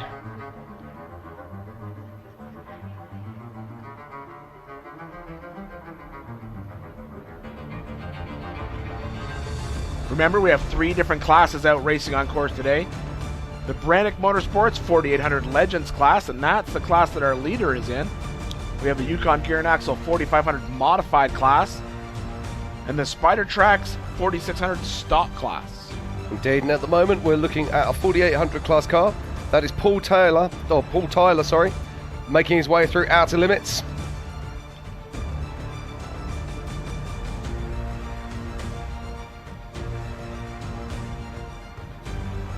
And still our race leader is pounding towards the finish line. Dan Fresh in his bomber. And Jim, I think you'd approve of this particular car because the steering wheel appears to be on the incorrect side. I was looking at that and thinking, wow.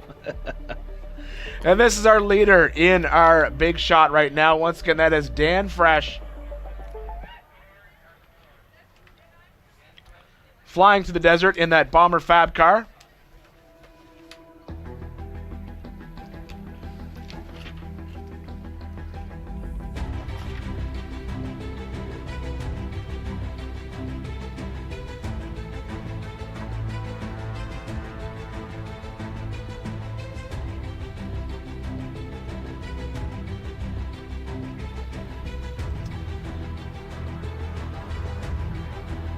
As we said before, that is Dan Fresh in that bomber car. Our current race leader, physically first on course. And as Jim said earlier, with corrected time, we also have a time gap because during our cars leaving town today, it wasn't just 30 seconds, there was also a slight time gap there where we had to clean up some stuff on course. So we'll also have to factor that in. So when the cars come in, we'll let all the timing officials adjust for all those times, and then we'll know exactly who our winners are. But right now, physically on course, and the first car that we expect to see come back into Hammertown is Dan Fresh in that Bomber Fab car. Yeah, and this race keeps unfolding, and we'll look at these images here now coming in from outer limits. Got a car at its side there. There's another Trent Fab car passes its way through, trying not to get hung up. Yeah, I think that car has actually been on its side for a little while. I've seen multiple cars take that long way around. Yeah, and you can see they're actually backing up there into the distance. Another co-driver running round. Yeah, I don't think that's an easy recovery, and I think they've just decided that everyone's just going to have to go around. You can see it's wedged right down in that hole. It is, yeah.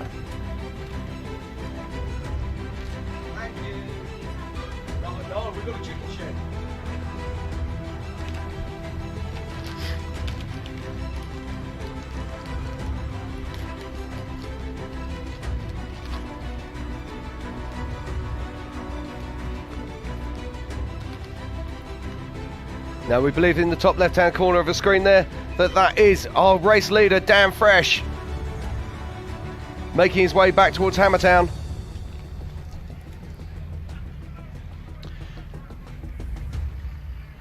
Yeah, he shouldn't be too far out at this point. We're just after the 1 o'clock race hour.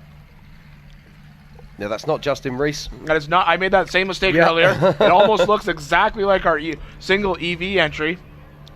but it's not. You can tell because of the giant fuel filler hose on the back. I figured that out a few minutes ago. Oh! Oh!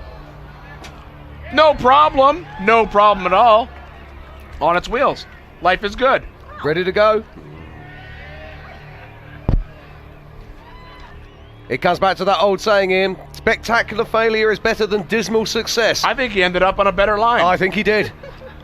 Possibly played for.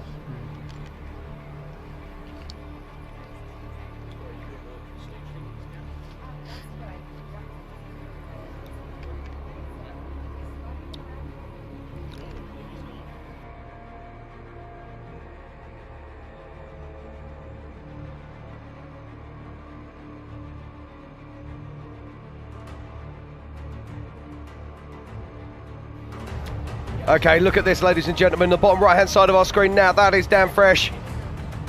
He's really been putting that bomber chassis to work all day. Randy Slawson was our early race leader, but suffered from mechanical failure. And Dan Fresh took hold of the chalice and roared into the front. And I still have our unofficial stopwatch going for our third place car as it gets into Chocolate Thunder. We haven't even seen it yet. It's possible that he's already rolled through. We've had so much fantastic action in other places that we don't always cut back to these things. It could be. And let's be honest, that just adds to the drama. Oh, it makes it more exciting.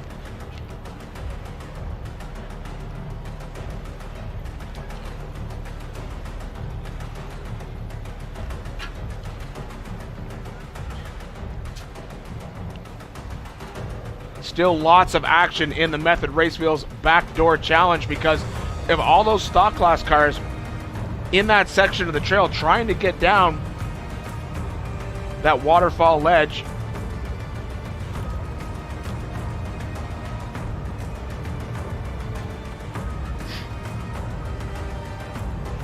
I've just went for my tracker to refresh, but it does look like Chase Caprara has been stuck in one place for a little bit of a time now.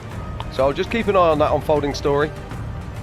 Yeah, as we've said before, when you watch that tracker, if you see the little red line on underneath the little bubble with their number on it, it just means that when the tracker refreshed, they weren't moving for at least 2 cycles of the refresh. But when you're in these rock trails, it's hard to tell because they could have stopped, back up, get a different line on the obstacle. You never know exactly why they're not moving. So it's best just to let it be and see what happens. And I believe this is our leader in Scream. It is indeed. Toby Stacy is our physical second place on track, and it does look like Chase has dropped back a fraction. I'll keep an eye on that story and bring you more as we get it. But this is Dan as he makes his way through the desert. Dan Fresh, 4800 car. Both helicopters following him alongside, and that's a very refreshing feeling when you are a race car driver. When you have a helicopter one side and a helicopter the other side, that's God telling you that you are leading this race. Yeah, that lets you know that you're in first place. It's a fantastic feeling.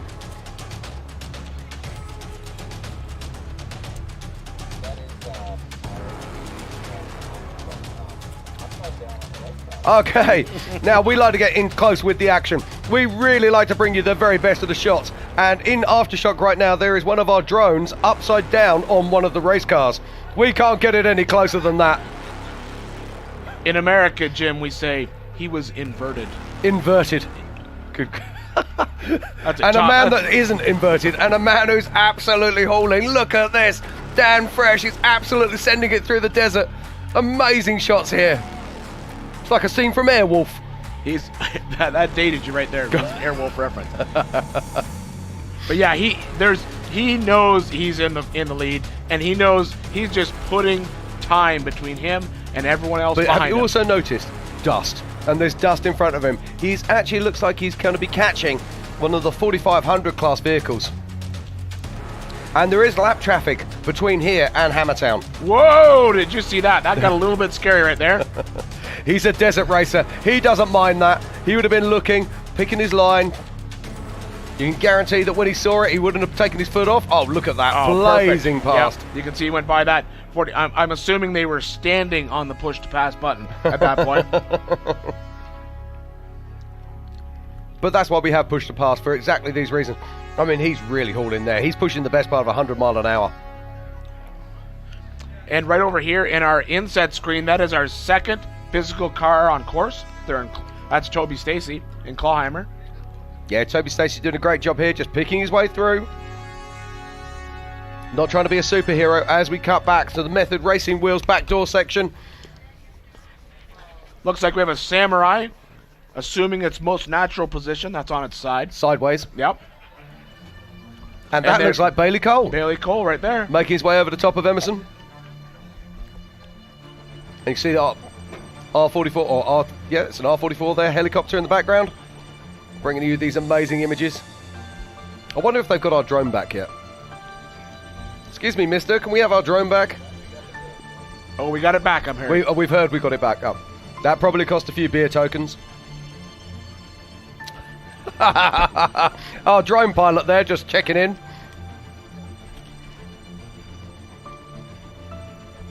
Massive thank you to the 280 volunteers that are helping run this race today. And we'll be doing again tomorrow. If you want the best seat in the house, if you want to come and watch King of the Hammer and his rawest form, get to the volunteer tent, sign up for next year, and come and be part of this amazing race. Yeah, you'll never get a better seat in the house than being a volunteer. The places you get to go out on course, running a checkpoint, or ferrying camera crews around. It's a great way to spend the week. Indeed, and you also get a chance to win some incredible prizes donated by the teams and by the vendors. So if you're thinking of doing something a little bit different next year, come and volunteer at King of the Hammers and be part of this incredible action. Again, that is our second place car. Toby Stacy making his way through Clawhammer as we're watching more action unfold at the Method Race Wheels backdoor obstacle. Yeah, it looks like they've cleared the problem. And they are now making their way down towards the waterfall. Now, over the years, many people consider Backdoor to be one of the simpler trials, but let's be honest, it's not. It's quite technical. We saw Josh Byler 2 years ago roll, even before the big step, on his way before he took the crown. Yeah, this is definitely a race where you never want to just switch off your brain. That's got to be the hardest part. Okay, we've got some passing going on now. Right now, at the Method Race Wheels backdoor section.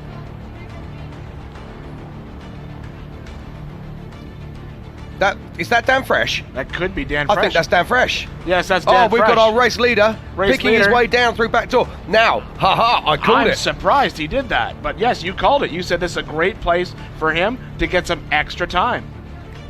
He's taken that line. He's got to be so careful on these pinch points.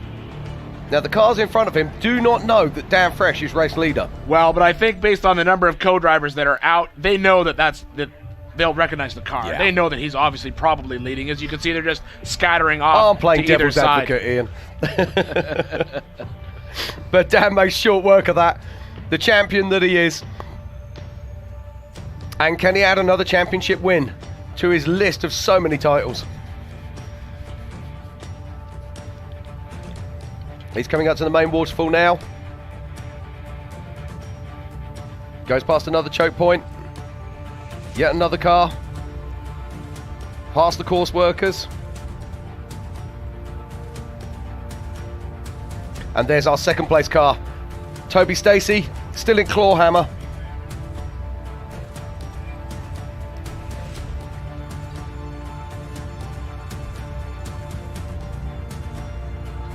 Yeah, Dan making quick work of that rock trail.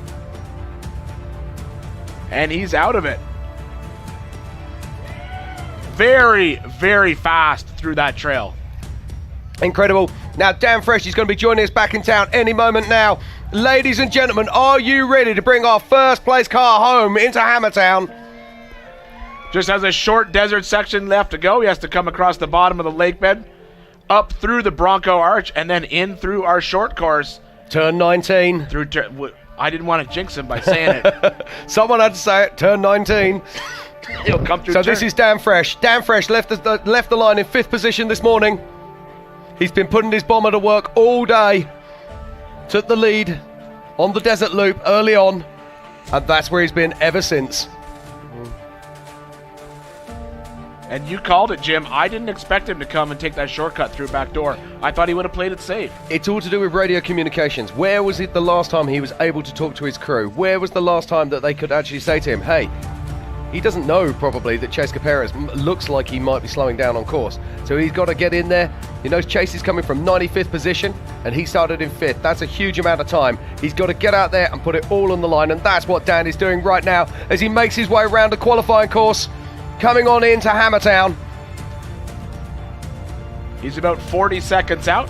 Now that he's done that little jump, he's going to come up, drop in through the Bronco arch. And because he made that decision to come through the Method Race Wheels backdoor obstacle, he's pretty much closed the door on anyone on corrected time. Absolutely. I believe, at this It's point. only turn 19 now, and here we are at the 2022 Four Wheel Parts Everyman Challenge. And our race leader, Dan Fresh, only has the Talladega Bend to go. Only a few moments before he makes history. 4,400 class comp winner in the past, or 4,500. Here he comes. Let's give it to Miles down there to call it. Miles, let's hear it. Dan Fresh launches the Yukon launch as he brings that bomber chassis in. The VP checkered flag is waving, and Dan Fresh is excited. So Dan Fresh brings that bomber chassis in here. Lots of action. He's been racing all day long, and he is here in Hammertown. Dave's having a little chat with him, making sure everything's going smooth. But the car looks like it's in great shape. He's been racing this thing for 6+ hours, and he brings it all the way in here into Hammertown. And this car looks like it's in great shape so far. It's ready to run again. And remember, it will be running again tomorrow. I assume he'll be putting a couple extra shocks on it, putting some bigger tires on it. And Dan Fresh will be running once again tomorrow. He has won the Yukon Gear and Axle Modified class multiple times. This is his first time running in the 4800 Brannick Motorsports Legends class. And it's looking like, it's unofficial for sure, but it's looking good for old Dan Fresh. Huge excitement from Dan. His smile is as big as it can get. But remember, Chase Caprara, in my opinion, is the one to watch. I think Dan's got it, but if anybody could knock him off on adjusted time, it's going to be Chase Caprara. But Toby Stacy's still in the mix. He's physically in second, so where's it all going to shake up? It's going to be very, very interesting.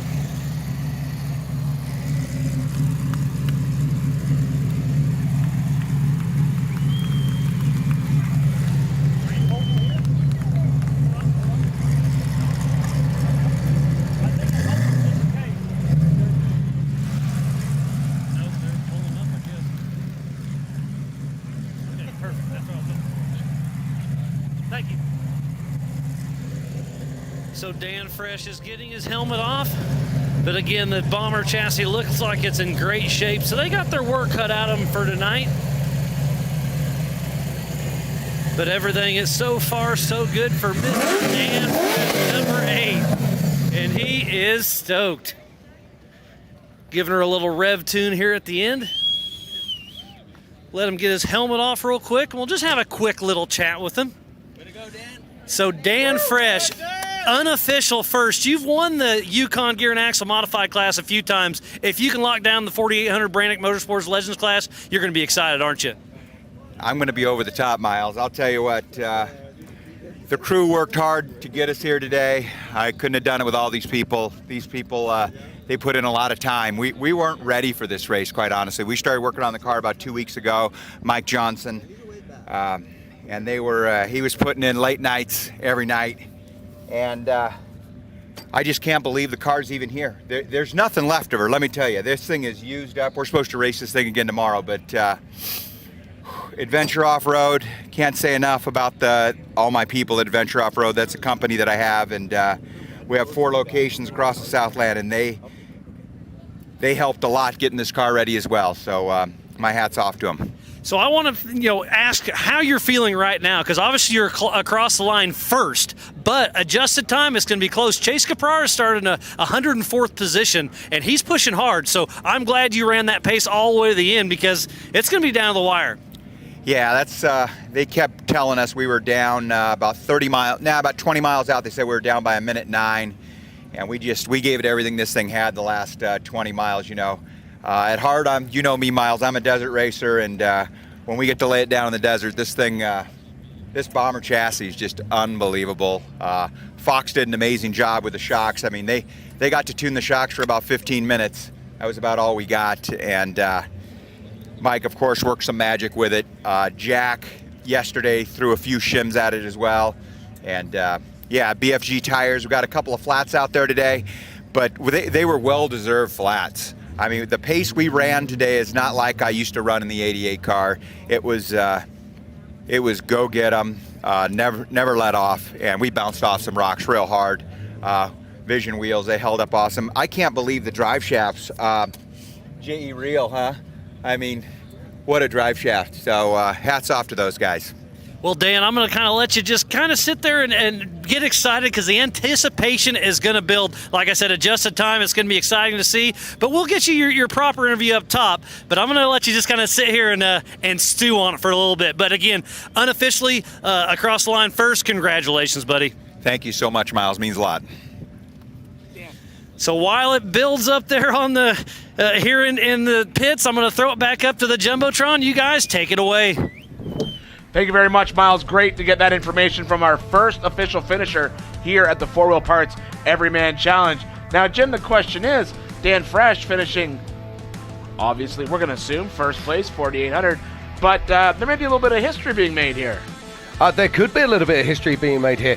Dan Fresh, let's not forget, has won this before in the 4,500 class, but we don't believe that anybody else has actually won 4,500 and 4,800. So this is what King of the Hammers is all about, and it looks like there's a possibility that Dan could be going down into the history books today. And now all he has to decide is, does he go back down and try to get a stock class win, or go up to 44 and get the 4,400 class win?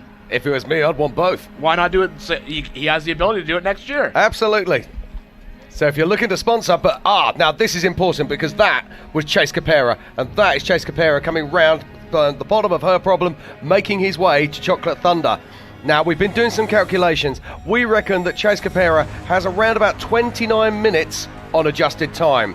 However, if he's coming through Chocolate Thunder now, we think he is off pace. But let's just see what happens.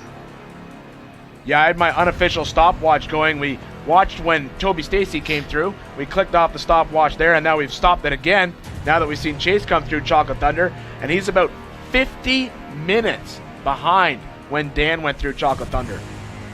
Yeah, so it's looking like Dan will be our official winner, but this is all unofficial at the moment, and that is Chase Caprara, who started 95th today and is currently third on course, which is a remarkable feat in itself. Well, and the other mystery that we don't know about here, Jim, is we're just assuming corrected time on the 30-second start interval today, but we did have that one, and it was a fairly long break between starters, so we don't know how that's going to play in as well. So really, even with an unofficial stopwatch going, we don't know how long that gap is, and 95 starters, that's a half hour. It is indeed, yeah. So we're going to see how that plays out. Now, something I do want to talk about is a few years ago, UTVs started to appear on the scene, and they were a little bit of a joke. Nobody really took them seriously. Well, take this seriously, ladies and gentlemen, because yesterday Carl Cheney did this exact same course in 4 hours and 26 minutes. Dan Fresh is our fastest 4,800 class car, and he's just completed course in 5 hours, 26 minutes. Hats off to Carl Cheney. Yeah, we called that this morning. We said how much faster they're slower they're going to be. Ben had mentioned that the UTVs are actually a little bit faster in some of the rock sections. Well, you called it. You said 130, and we're looking here at the moment, and it's just gone 130. There we go. Well done, Ian. Yeah, we kind of took a wild guess at that. I had some rather smart people share their information with me on that to help me with that guess, but hey, never give away your trade secrets. But this is Chase Caprara now, making his way down towards the Chocolate Thunder area. He'll be making a turn at the bottom shortly and heading up that fabled trail. Chocolate Thunder. There are so many people watching there. It's incredible. And as he makes that turn and go up, it's important to remember that is our physical third 4800 series car on course. We still have a whole other race. We have a whole other class out there racing. Two other classes. So let's not forget, it's the Brannick Motorsports 4800 class. We then have the Yukon Gear and Axle 4500 class and the Spider Tracks 4600 class, often referred to as stock.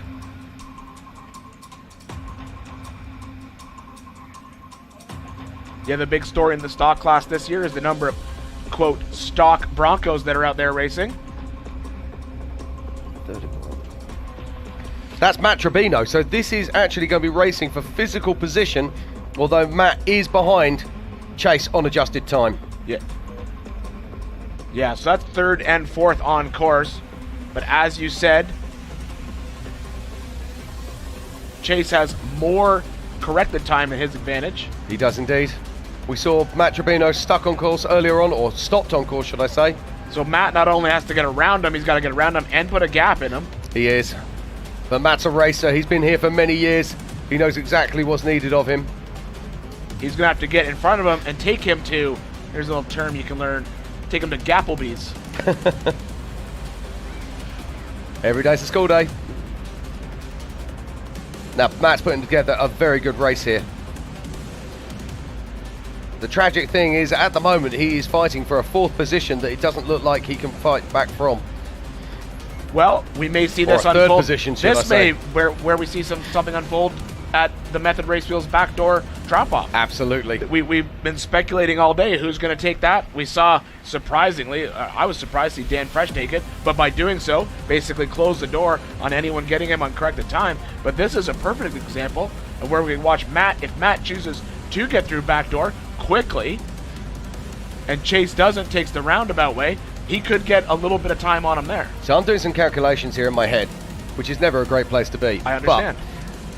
But I'm looking at this at the moment, and I'm thinking, I think Dan Fresh has got this. I'll be honest with you. And I think the actual race we're looking at here is Chase Caprara and Toby Stacy. I think you're right. I think there's a lot at play there because Chase, even though he's a little bit further back from Toby Stacy, he...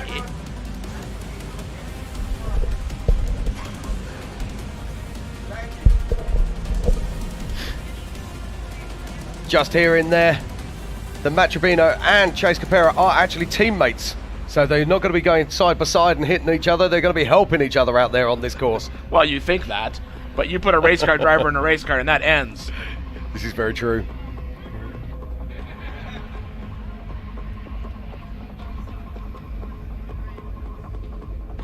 But I do think you're right, Jim. I think Dan pretty much has first place sewn up.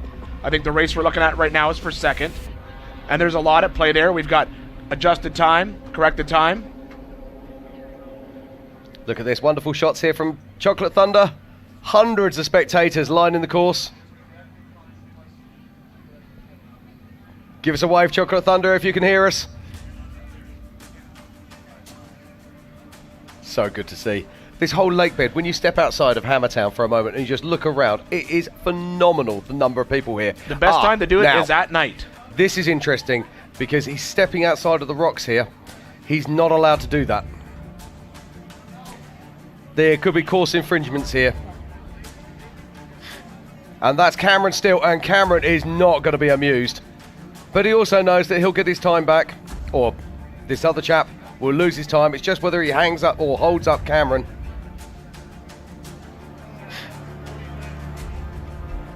Yeah, you can see Cameron not carrying a spare at this point. Oh, this is not what we wanted to see for Cameron Steele. So this... You can see Cameron getting the car. You can see that backing up. He's getting the car obviously in the low range. And it looks like he's got that might it have been now. the 48-19 to Jesse Lee, I think. Going to get confirmation of that. He's out. Okay, in that case, we think it might be Andrew Gorman in that case. Thank you. As we're watching Cameron Steele make his way through the rock trails, going through her problem.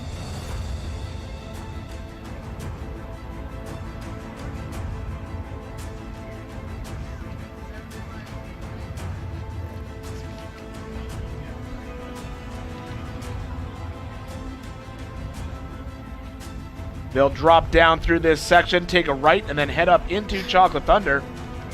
Yeah, so there's the 48.53 there of Andrew Gorman that we saw. Now, as I say, we'll have to see what Race Ops has to say about that, but I believe that it's quite clearly marked on the map that you need to stay in the rocks at the bottom of her problem.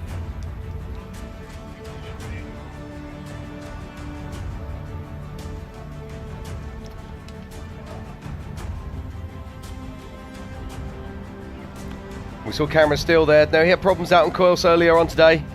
He started in 12th position. So he's not playing for a podium, but he'll be certainly playing for a top 10. Yeah, Cameron's certainly out here doing the work in Johnson Valley. I talked to him before the race. He said he's put in over 35 days of steady pre-running since Thanksgiving. Which is astonishing. That's over a month. It's a long time, yep. In multiple classes as well, multiple vehicles. He absolutely loves everything about this race. He says he loves coming here. So it's one of his favorite races on the planet. Loves everything about King of the Hammers, Johnson Valley. And he is one of the finest ambassadors for off-road dirt sports. Whether it be motorcycles, T1 trucks, or rock racing. Now, Andrew Gorman here is really laying it down. He's making some serious moves here, trying to keep Cameron behind him as they move their way into Chocolate Thunder. And here goes Cam. Cam's throwing it up the right-hand side. Making the move. There we go. Fantastic. Good job, Cameron, shutting that down. And that's important because this is a trail where there is a couple little squeeze sections in it. So, and it's not, we talk about the dust in the desert, but it also comes into play in a trail like Chocolate Thunder. Because you'll watch when they hit these ledges, they'll give it a little bit of throttle, kick it up a little bit. Sometimes it throws a lot of dust around. You can't see. Example right there. I can't see where the rocks are. I'm not ready to crawl up it yet. Yeah, Cameron pulls out straight away on 70 to 80 yard lead. And Andrew Gorman wonders if he's going to get a penalty. Oh, it looks like we got some action in Backdoor. Oh, and that is a rollover at the Method Race Wheels Backdoor obstacle. That is the main waterfall. And the question there is, how will that play out for our next group of cars? Do they make the decision to head down through Backdoor, or do they go up? Indeed, as we watch Chance Holloman there.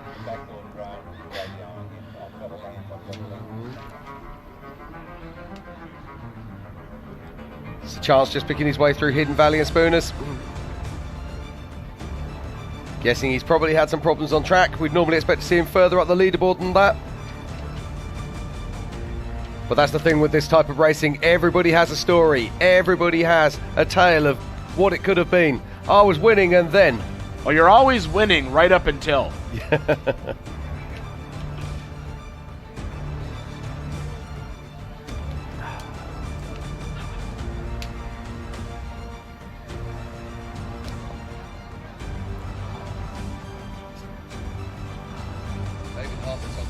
Summers.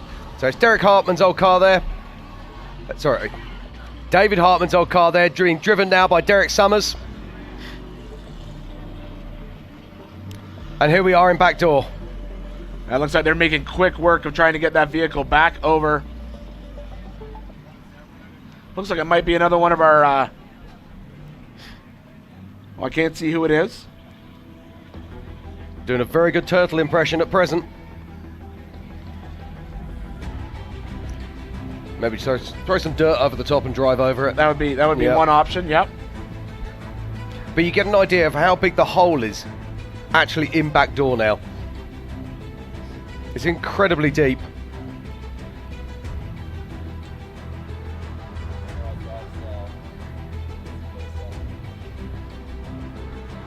All right, we're going to take a quick break from the action here at the Four Wheel Parts Everyman Challenge, part of the Progressive King of the Hammers Race Week, powered by Optima Batteries.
all-new 2021 Ford F-150 is available with 7.2 kilowatts of electrical power.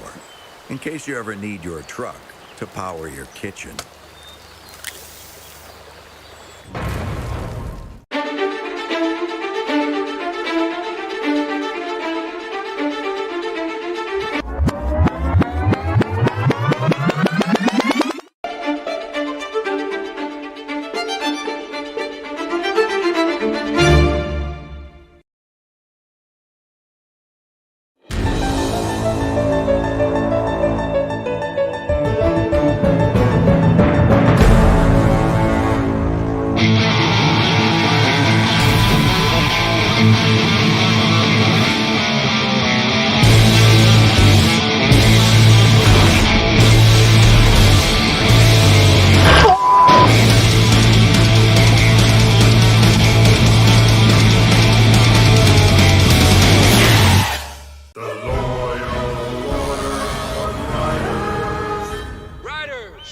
Let your queries be known. Yeah, hi. Instead of letting passengers wrap their arms around us, can we put little handles on our jackets? Denied. Can you imagine? I want a new nickname. Can you guys start calling me Snake? No, Brian. Denied. How about we all get quotes to see if we can save with America's #1 motorcycle insurer?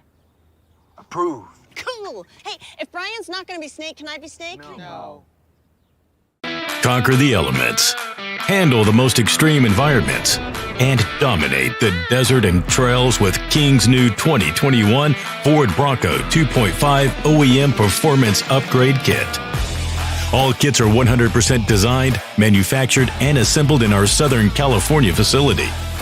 See why we're the first choice for experienced off-road racers worldwide and order your Bronco kit today.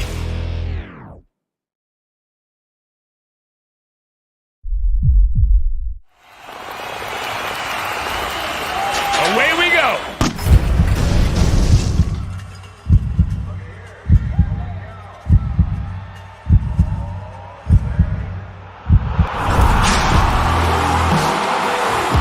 What are the judges gonna do?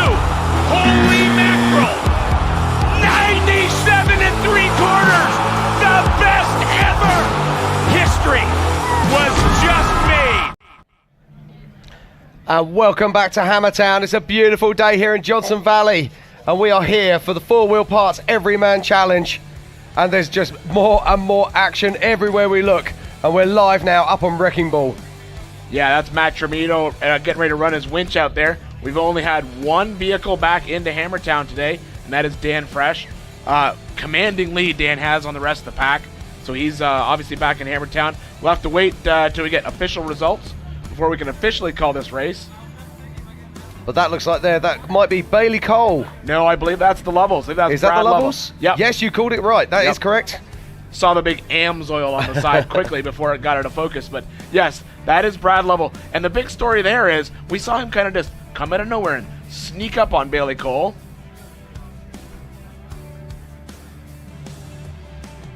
This looks like it's remote pit 2. It does.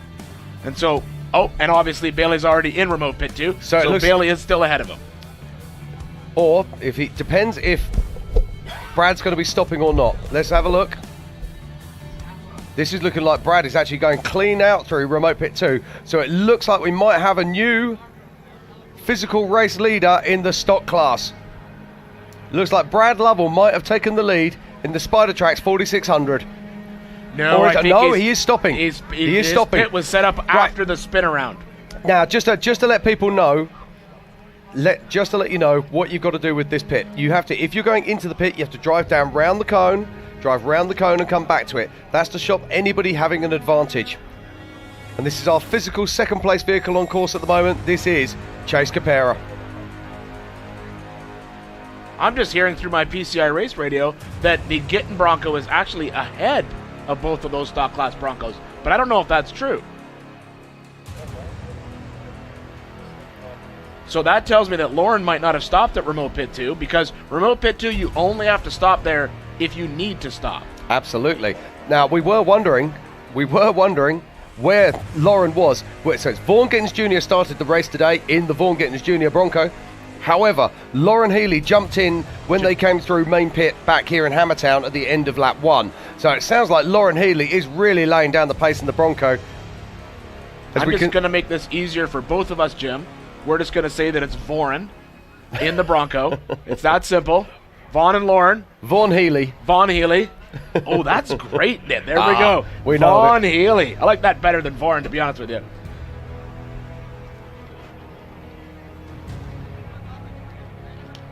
That is our second place vehicle on course. That's Toby Stacy. No, that's not. That's Chase Oh, Caprara. I'm sorry. That's Chase Caprara. My mistake. Who's our physical third. Third vehicle, yes.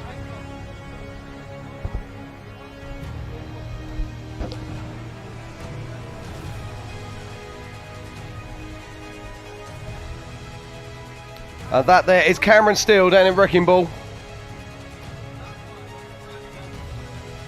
We saw him make an amazing pass earlier in Chocolate Thunder.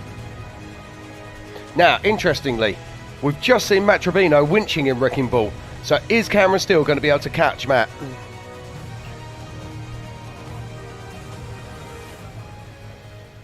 I think that was actually him driving over Matt's winch cable in that shot. So he did just pass Matt in that one section where you said he was winching. So we have a physical change in, looks like our 5th position. Yes.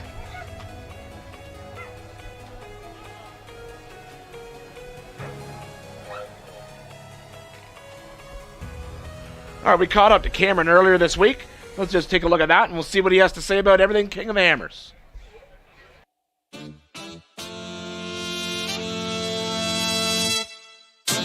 Well, it would certainly seem like we stepped in poop last year in King's Graveyard, wouldn't it? I mean, a stellar race, a great effort, stopping to help a friend, having fun, laughing, high-fiving. But truthfully, it was a cavalcade of errors along the way, starting with the broken limit strap, which led to a broken CV, which led to trouble with the front diff, which means we couldn't rotate the corner. King's Graveyard, which led to blowing the power steering seals out of it.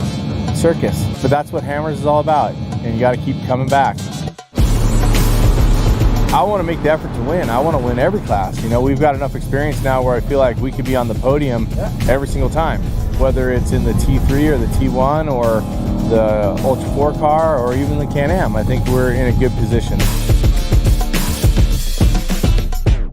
The biggest thing is going from differentials to no differentials. And when you go consecutive days of racing the Can-Am, you can slide everything, right? And then the next day I'm in something with double diffs. And then the next day, no diffs. There's two things that really take me a second. First of all is getting used to having the diffs in the Trent car and the MC car. A couple of those, your teeth wanting to pop out, that'll teach you a lesson. And then the Ultra 4 car actually has a low front. And that thing, if you hit, it'll blow your brains apart. It's crazy. The challenge of Hammers is massive. The desert race, the challenge is to get your car to the finish line. But at Hammers, no matter what you're racing, there's a little bit extra challenge all the way around. Especially when you start getting to the rocks where you got to use this more than this.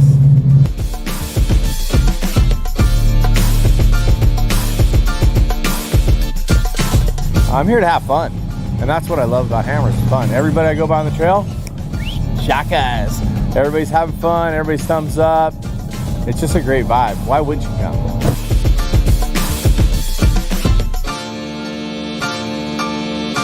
Welcome back to Johnson Valley, California. Here we are, part of the 4 Wheel Parts Everyman Challenge. It's a great little piece from Cameron Steele, who we just saw making quick work of Chocolate Thunder. And we're watching the 75 car of Scott Foley head up into her problem. And in her inset screen is one of our stock class Broncos.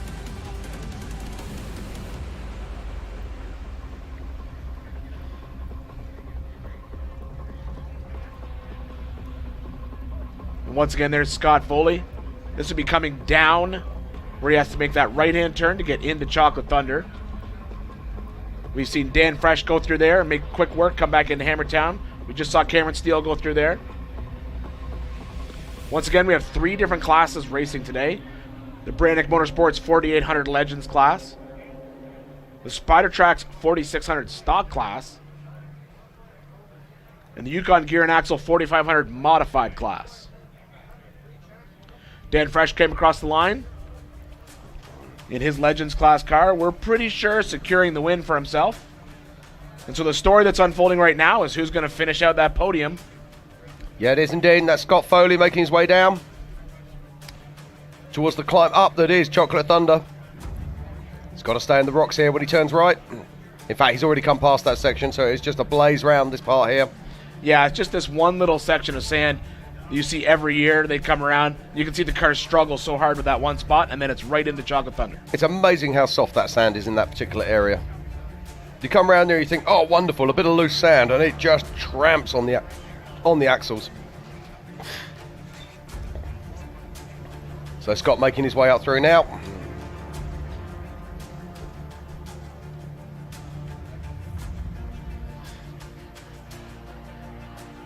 Looks like he's probably stopped for a moment. I'm guessing that he's changing to low range.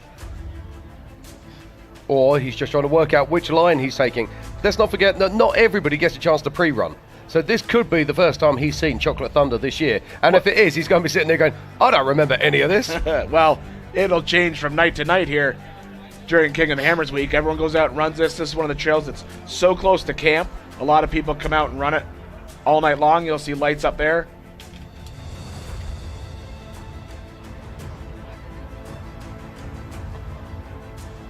So you can see him backing up, taking another hit at that waterfall. Look at all those spectators out there watching the action in Chocolate Thunder. This is a great place to see the race. And our inside screen, I think we've got, is that 2 Broncos?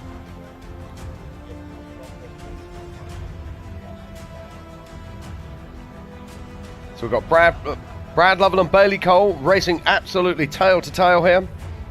Or nose to tail, should I say. Yeah, we just saw them in remote pit 2. The other Bronco has broken free. We've lost sight of it.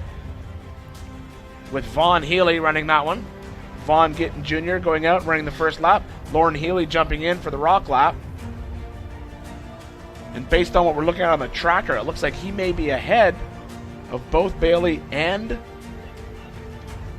the Lovells.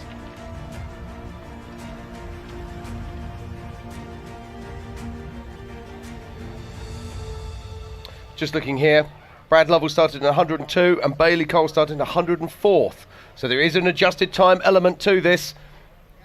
It is only around about a minute, possibly 2 minutes. As we watch Scott Foley making his way to the top of Chocolate Thunder.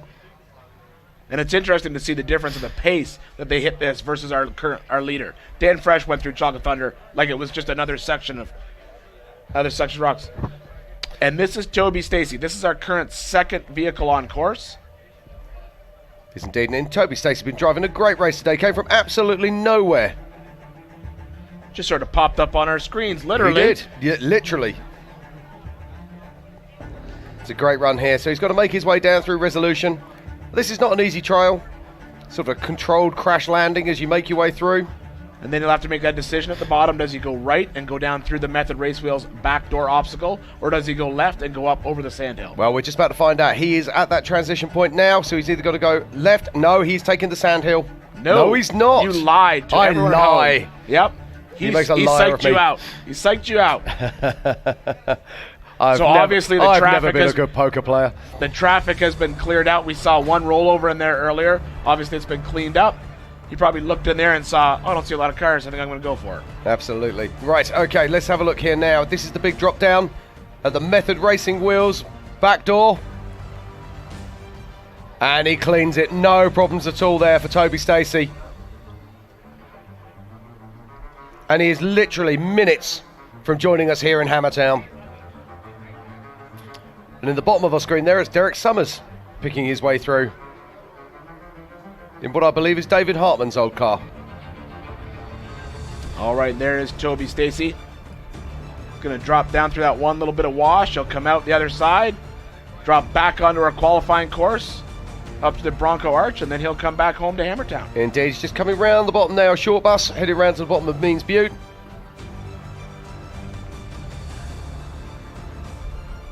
And he's literally moments away from joining us in Hammertown.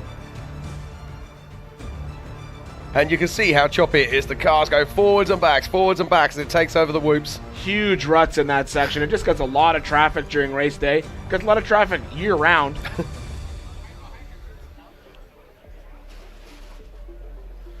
All right, now we can see him in our other camera shot as he comes back down to that one section, comes down to the bottom of that mountain. You'll see him come across. He'll drop onto, right there, drops onto the qualifying course. You can see how it's been basically watered down and manicured slightly.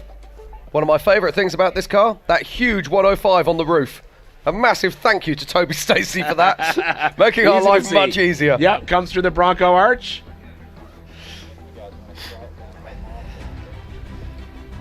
Now as he comes down to the turn 19, we're going to throw it down to our man in the pits. It's Miles Hasselquist, and he's going to bring Toby Stacy across the line. As Toby Stacy in that Trent Fab machine is bringing it in, he comes around turn 19 as we speak. The Can-Am Talladega, just a couple more turns to go, and Toby Stacy will be in here physically in second position. We'll see how it all shakes out as Toby Stacy hits the Yukon launch and is pushing all the way till the end. The VP Racing flag is flying, and Toby Stacy, unofficial second place for the four-wheel parts Everyman Challenge.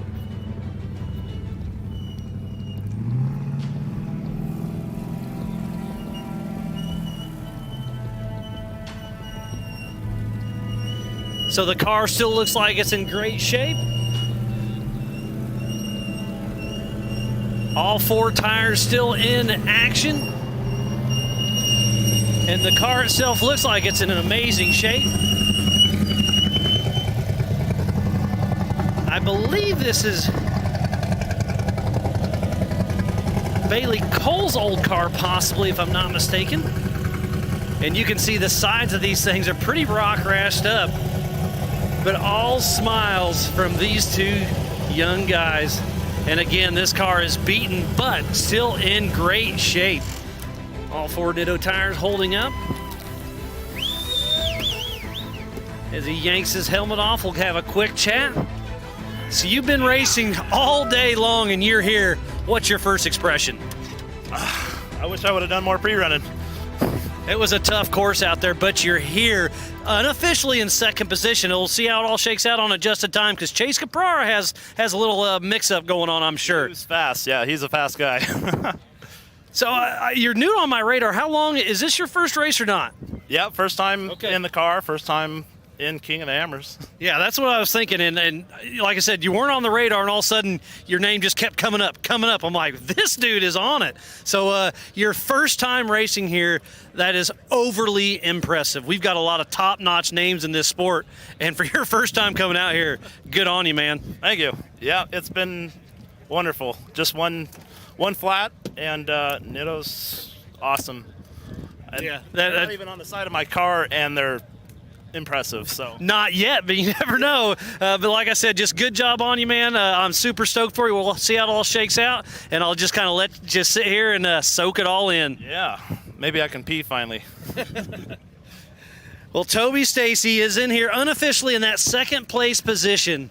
We'll see how this all turns out, so we'll send it up back to you guys. Thank you very much, Miles. You know, as we're sitting there listening to Miles talk to Toby down there in the pits, that reminds me of someone else who came out here one time and just laid down blistering fast times in a car. No one knew who he was. Little guy from Farmington, New Mexico, in this solid axle Jimmy's car, and now he's a pinnacle of sport, and that is Lauren Healy. Yeah. Yep. So to have Toby Stacy come out of nowhere, literally out of nowhere, in a Trent Fab car, and go to work in the way that he has is incredible stuff. Oh, and we've got action of Chocolate Thunder. That looks like car 53. Is that 53 or? I think it's 55, possibly. That might be 55. Nope, I don't have 55. I'm going to go with 53. Ryan Taylor. Yeah, it's Ryan Taylor. What he needed to do is put a nice big 53 on the bottom. And all the sponsors.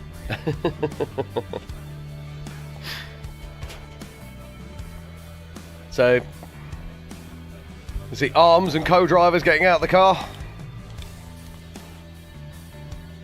Now, I don't know if there's a course car below him. And there, we're talking about it. And there is Vaughn Healy. Coming into Chocolate Thunder. Chocolate Thunder. About to come up on 53. A car on its side. Yep. This will be interesting to see. I'm really intrigued with the way that this... All right, while we watch this unfold, let's quickly throw it down to Miles in the pits. So I'm down here in the four-wheel parts section down here. I got Sean McNamara. You guys been running all day long for the four-wheel parts Everyman Challenge. And look at the side of this car. That's all them, isn't it? All them. So you're racing today. You're still going to go out for another lap, I assume, and then you're racing all day long tomorrow with Brent? Correct. I'll be in the Ultra 4 race tomorrow, so we're going to hopefully get some pre-run in this car, but we'd like to catch some people right now. We've had a really rough first lap. We got stuck in a silt bed out past Cougar Buttes. It took 3 cars to pull us out. Then we separated the exhaust off the manifold. It cracked and broke. Yes, please. And it's running really lean because oxygen sensor isn't getting right data, so we're eating all of our fuel. So we pull fuel here and hopefully get some more fuel in the pits and keep running it. Well, again, tough luck on that, but hopefully I can get you going. But good job today, and good luck tomorrow with Brent Gagabear. Thank you. So from the four-wheel parts hot pits, we'll throw it back up to you guys. Thank you very much, Miles. Great stuff there. Those guys are firm favourites here at King of the Hammers. And speaking of firm favourites, there is Vaughn Healy. So Vaughn getting his car, Lauren Healy driving. Quickly making its way through her problem. We don't know how he pulled it off, but somehow he pulled off the ultimate pass, past both Bailey Cole and both the levels in the Bronco, put his Bronco in front of them. Yeah, he's going to have to pop into the shop and get himself a new mirror. As we're watching a little bit of action unfold down in Sledgehammer as well. Oh, we got a proper sized traffic jam in Sledgehammer, and already you can see the shadows are starting to lengthen. Let's not forget, this race started at 8 a.m. this morning, over 6 hours ago. Some of these guys will be going well into the night as they work their way through these hammer trails.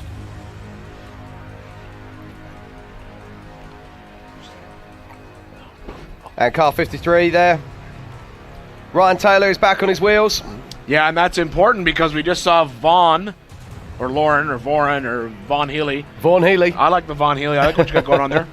We just saw Lauren and Vaughn Gitten's Bronco coming around the bottom of her problem. He'd be heading up into this section, so it's good to see that car back on its wheels. Indeed. Right, well, we're waiting for more action here at the 2022 Four-Wheel Parts Everyman Challenge. I'm going to step out of the booth and pass it to my good friend Ricky Johnson. And I'm going to go and watch this from the sidelines. Nice to see you, Ian. Catch you soon, Jim. Yes.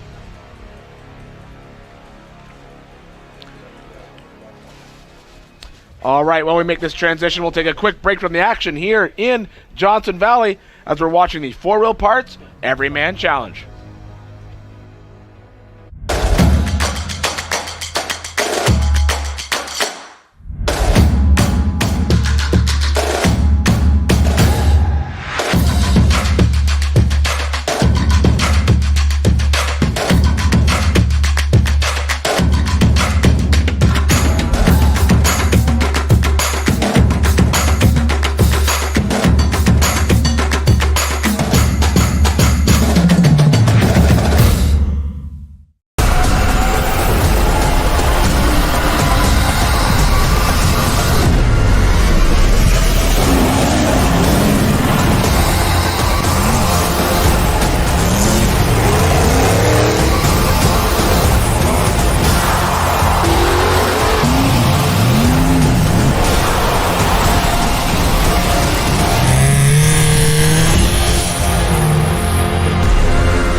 Thankful to have VP Fuels on board.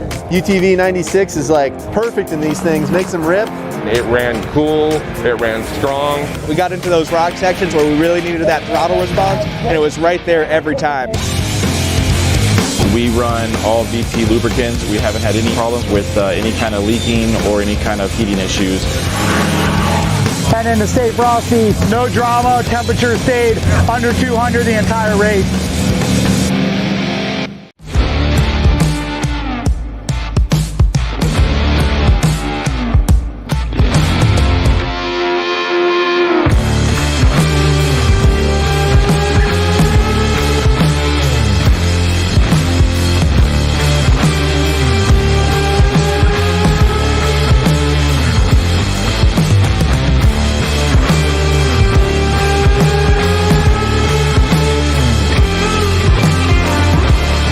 The Ford Bronco is back, and 4-Wheel Parts is your Bronco aftermarket headquarters. Whether it's a wheel and tire upgrade you need or an all-out overlanding build, 4WP's expert staff and lineup of in-stock products are ready to help you do your Bronco right.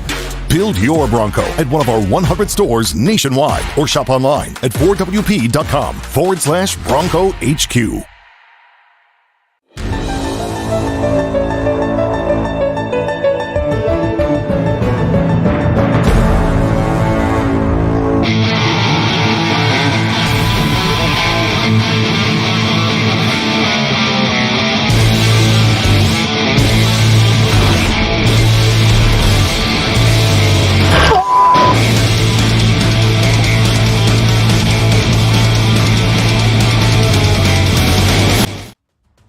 Welcome back to Johnson Valley, California. I'm Ian Johnson. Joining me in the booth right now is Ricky Johnson. Back in with me. Ricky, we've had a great day of racing here. It's part of the 4-Wheel Parts Everyman Challenge. And as I was out there spectating, because when I break for lunch, I become a fan. I like run through all the different places, check things out. I'm like, oh, I want to buy that buggy whip. I need to get that tow strap. I'm over there at Sector 55. How much is this and that? But I'm also listening to you guys. And as we said, I got to give you guys the credit. This is Lauren Von Healy as he works his way up Chocolate Thunder. And we've talked about yesterday how quick the UTVs went up Chocolate Thunder, but you can see how beat up it is and all the dirt and stuff that the bigger vehicles are having a lot of trouble. Yeah, Jim was talking about that this morning, as well as Ben. You know, when you get into these courses, get into some of these trails that have this loose sand, loose dirt, a couple hundred horsepower is going to dig some little holes. 35-inch tall tire is going to dig a little hole. When you get out there with these big, high horsepower cars, and you're going out there with 37-inch tall tires, 400, 500 horsepower, you're digging some big holes. But Kyle Cheney, he paused for a tenth of a second. Like, he went up that, and I watched it. I was like, he came in here faster than I drove down the road, you know, from the highway. It's amazing. Oh, in the bottom right, we're seeing Cameron Steele stopped on course on the middle of the lake bed. So, and this is not good because he's right in the middle of the track. So something blew up violently for something in the vehicle for him to stop that, like, right in the middle of the track. So hopefully he's able to get that vehicle up and going. The good news is that people can see around both sides. Oh, looks like he's going right now. Yep, good for him. All right, so Cameron Steele moving again. We were assuming something was wrong, but whatever was wrong, they obviously got it fixed. Well, you know a lot about the LS packages and stuff like that when they go in. So explain when they go into limp mode, which could have happened. It could be a limp mode issue. What happens is whenever the computer itself sees anything wrong in the engine, it'll basically shut down to protect itself. Pulls fuel back, pulls timing back, and basically shuts the engine down. Normally it won't stop the vehicle. You'll end up with a small amount of speed still. But who knows what happened here? This could be a fuel issue. Yes, well, we've seen that the people have misgauged how much fuel. We saw that yesterday with Brian Deegan and Terry Madden. Terry had to run out with 2 gallons of gas on a 10-gallon fuel can. But a lot of things are going into this factor. But we've seen people at the finish line. We're waiting for the next couple. Then we got to do some math. Yeah, there's a lot of math to do because, like we said, this is a corrected time race. We also have to deal with there was a gap in that corrected starting time, and we also have 3 different classes out there racing. So yeah, so we're gonna have the overall winner of the Everyman Challenge, and then we're gonna have individual class winners, then the podium. So we have a lot going on out there. But what's great to see as we're watching the different guys go up Wrecking Ball.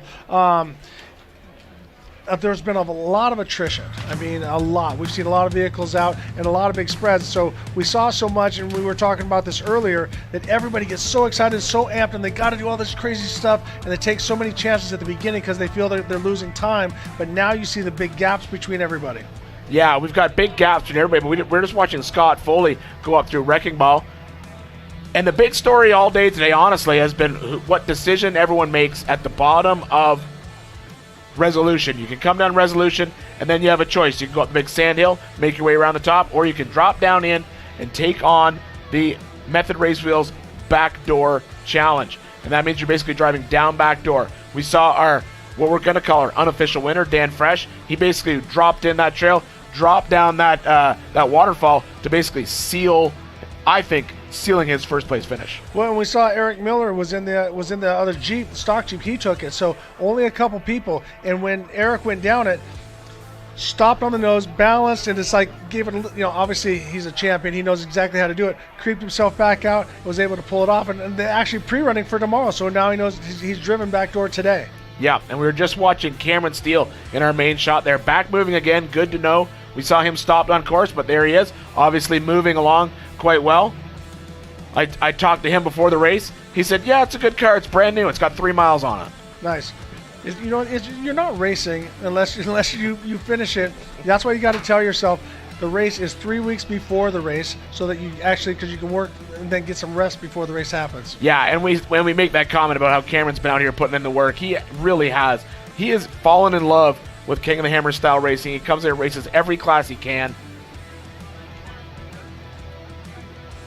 Well, hang on to it. And that looks to me like one of the stock class vehicles actually was able to make the climb up that big sand hill. Ben called it earlier. He said some of the stock class vehicles wouldn't have enough power to get up that sand hill, and they would have another choice but to go down and do the method race wheels Backdoor waterfall. Which, say, if you lose your front drive, that's kind of a scary situation because you need front drive to pull yourself from tipping over forward. So that's not a good option. Well, it's just over there, that sand hill, honestly, it's just a power issue. That sand hill is so loose. The sand is not there's no traction there. When you go up there without a lot of power, you're just basically just churning away. And the stock class vehicles, a lot of them, they don't have a lot of power. And you don't have the run to get the speed. So the momentum that you want to carry up the hill, you don't have it. As we're watching Cameron Steele, looks like everything is a go. Running, looks like it's full speed in my eyes. Yeah, it certainly looks like whatever the problem was, maybe it solved itself. But he's certainly making quick work of that desert section. You can see him in there. One of the things that's different with a lot of these vehicles, they have full hydraulic. And I'm kind of a fanatic about where 9 and 3 is on the steering wheel. When I first got in this, as the steering wheel kept sliding around, I had to completely change my driving style because I typically like to attach myself knowing where those 2 points are, but it doesn't count. Yeah, with full hydraulic steering, now since you've raced our full hydraulic steering, it has gotten a lot better. We used to have a little bit of air bleed in those cylinders sometimes, but now we don't have that. The steering is, sometimes you even get a little bit of response, a little bit of feedback through it. There's faster orbitals, slower orbitals. You're able to fine tune that full hydraulic steering. It's changed a lot, even in just the past 10 years. Guys, we're watching Wrecking Ball. We got quite a race starting to happen, but as you can see, with all the rocks on the side, you get to the dust, you just have to sit back and then wait about 20 seconds back just at the tail, and then hope for them to make a mistake when you get to one of the rock sections, or when you get to the open desert when you have multiple trails, then make another run at them. But it really doesn't do a driver any good to just sit and push as much as he can in the dust, because bad things are going to happen. Yeah, we even watched it unfold a few seconds ago over in Chocolate Thunder. Even though it was a rock trail, when Cameron jumped up in front of the car behind him, he created such a roost when he climbed the waterfall. He actually created a huge dust cloud, and they weren't able to see the trails in front of them. Well, and we've seen that at Chocolate Thunder, that it's happened time and time again, is that guys are driving so hard, dropping that wheel, spreading dirt everywhere. It's making it worse and worse. All right, well, Ricky, it was great hanging out with you for this short period of time, but I think Bob Bauer's coming in to spell off for me. Bob, I'm going to hand you the mic and let you guys finish out this race. Alrighty, thank you, Ian. We're welcome to the tower. Bob Bauer, the man that's been here forever when it comes to off-road racing. His wealth of knowledge is just unbelievable. So, Bob, you've been out watching this. You're even though you're kind of new to this four-wheel stuff, but you've been around off-road racing forever. Give me your thoughts on Hammertown. We're going to be obviously talking about what's happening on the screen, but just give me your overall impression of this time here in King of the Hammers. They call it a race. That's what they say. This is all racing. You know what this whole deal is? It's a festival. Absolutely a festival. And it's because people are having a good time while they watch the races. Then they get out in the afternoon and the evenings and they go out and they run the same stuff with their rigs. That's excellent. You know, Ricky, one of the things that really impresses me is here we are. We have, I don't know, folks, what do you think? We have 70,000 folks out in this dry lake, somewhere along those numbers. They're camping here, they're eating here, they're recreating here, they're buying stuff from all the vendors over there. You know, you don't see any candy wrappers, you don't see any trash on the ground, you don't see stuff that comes out of the other side of dogs on the ground.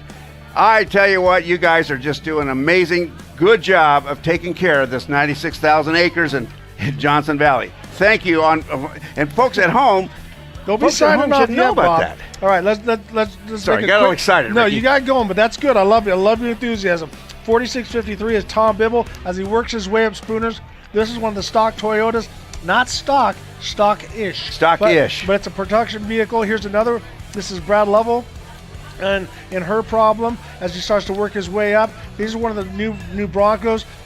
V6, unbelievable. So excited to have these production vehicles out here racing. You know, one of the things that probably isn't really visible or apparent as you watch the screen is that the throttle control these guys have to exercise to be able to come up with, like, give me 25 RPM so I can just crawl up the rock.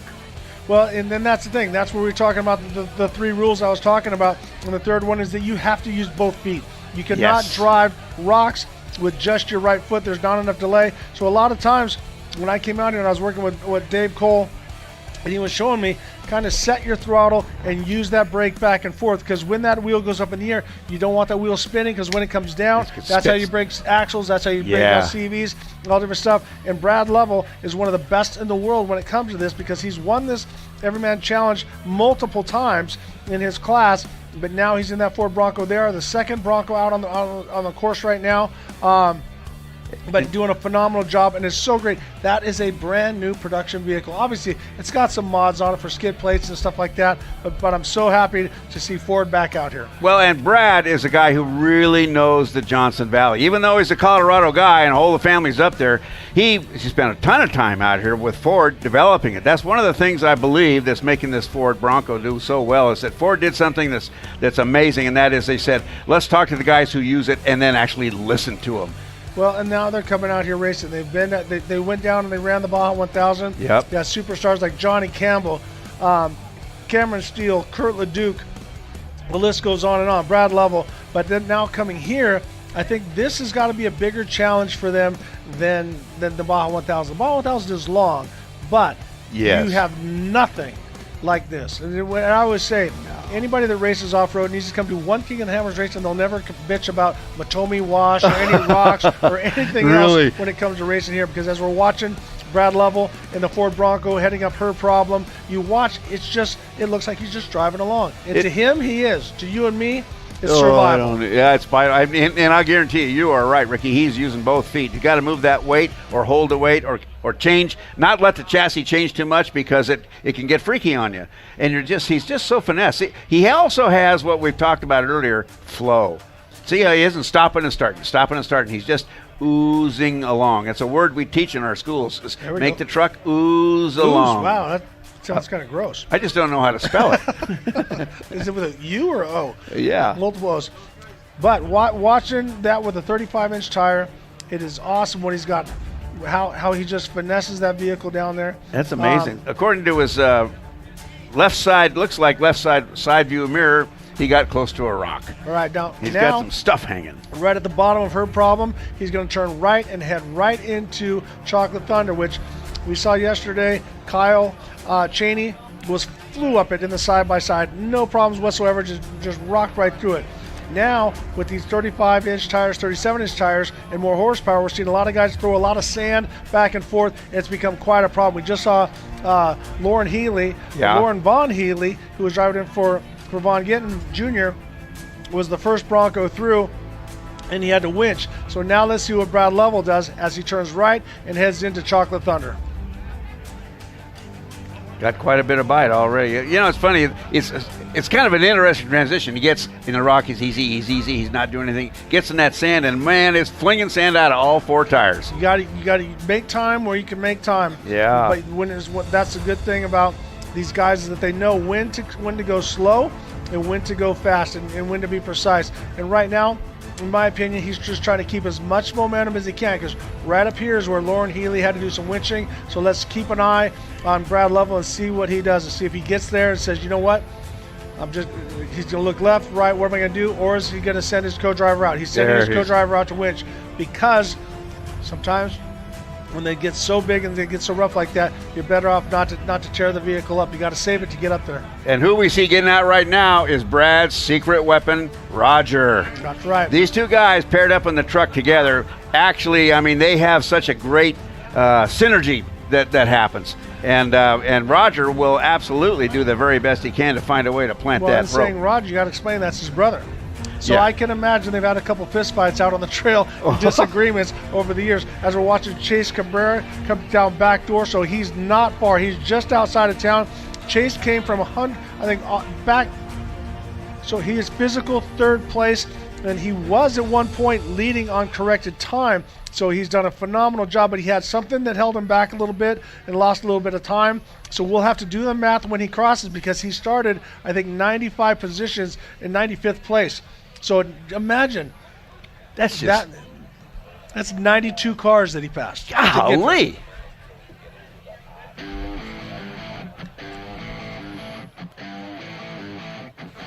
So now Chase just has a couple things as he's coming down the Method Race Wheels Backdoor as he's coming around. And Bob, you know what it's like when you've worked so hard and the finish line, you can smell it. Oh boy. Not only can you smell the finish line, you can hear your rig. You hear squeaks, you hear grinding, you hear thumping, you hear rattling, and you think, oh man, it's me. And you just hope you got that extra mile. Just give me one more mile, no trouble, I can make it. Well, I'm really looking forward to see what Miles has to say. Chase Caprara has 3 or 4 more turns. He's got to go past that turn 19. Turn where 19. Where the Herps had a terrible time. So as he comes up and goes down through the arches, I'm going to pass it on to Miles so he can call the finish for Chase Caprara. Miles? So Chase Caprara coming through the Bronco arch as he's coming in. Just a couple more turns to go. He's been running strong all day long. He won this race last year, but it looks like he's going to have to settle with a podium. And if that's settling, this young man's doing it right. Around the Can-Am Talladega turn, just a couple more turns to go, and he will be in here. So it's looking really good for the Bombers, first and third unofficially for now. Chase Caprara hitting the Yukon launch as we see, and he is all over the throttle all the way to the finish line. The VP checkered flag is a-waving. Chase Caprara unofficially in that third position. And I was really wondering if he was going to be able to steal that first place on the adjusted time, but it's not looking good. But a podium. I'm kind of checking over the car. It's looking pretty good. Everything's looking really solid on it. He'll be racing another Bomber tomorrow in Randy Slosson's last year winning Bomber. So you talk about pre-running at race pace and very similar cars. This guy is going to make a great showing tomorrow, I'm sure of it.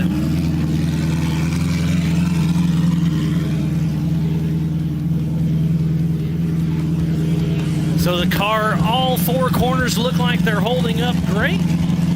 Tires are good, shocks are good. Very little rock damage. The front bumper, so the front axle has a bumper on it, and it's completely cracked. So he definitely gave her some loving up there.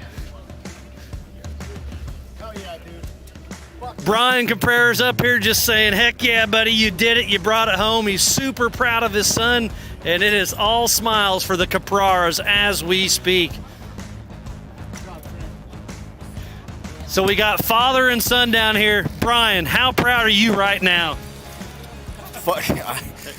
I know.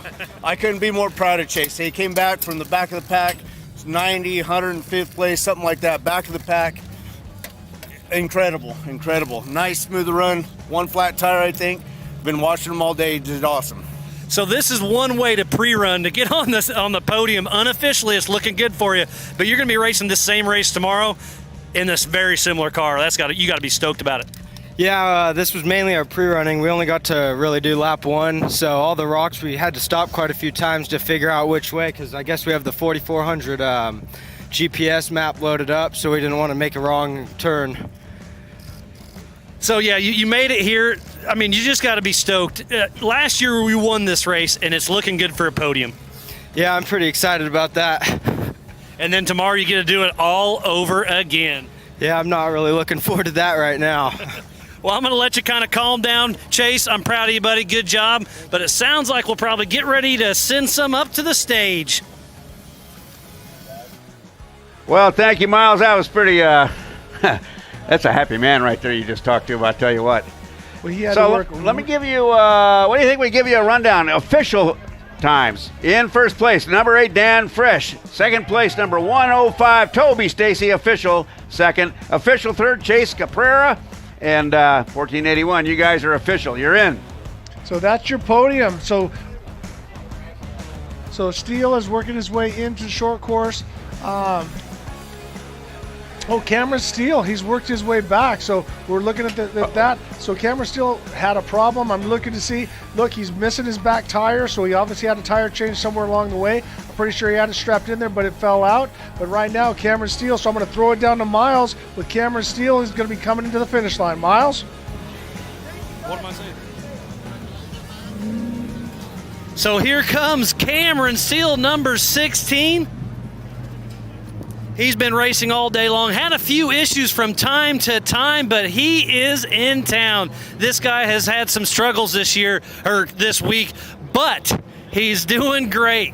He's here in town. The T1 he broke, the UTV he broke. This is a brand new car that he pre-ran for about 3 miles, and he brings it on into town. So I think unofficially that should put him in that roughly 4th position. But Cameron Steele's got to be stoked for that. And just like Chase, you can't get any more better pre-running than at race pace. This car has been beaten. There's some fluid on the front. Looks like the front ram has some leaks on it.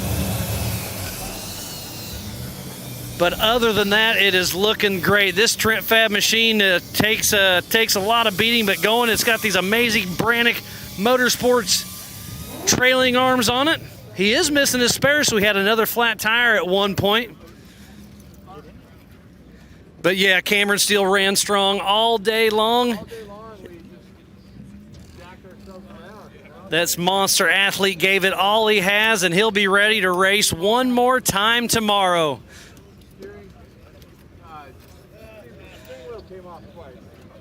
He had some transmission issues. He had some steering issues, and the steering wheel, it sounds like it popped off, but Cameron Steele is here unofficially in that 4th position, and you're here. How you feeling, buddy?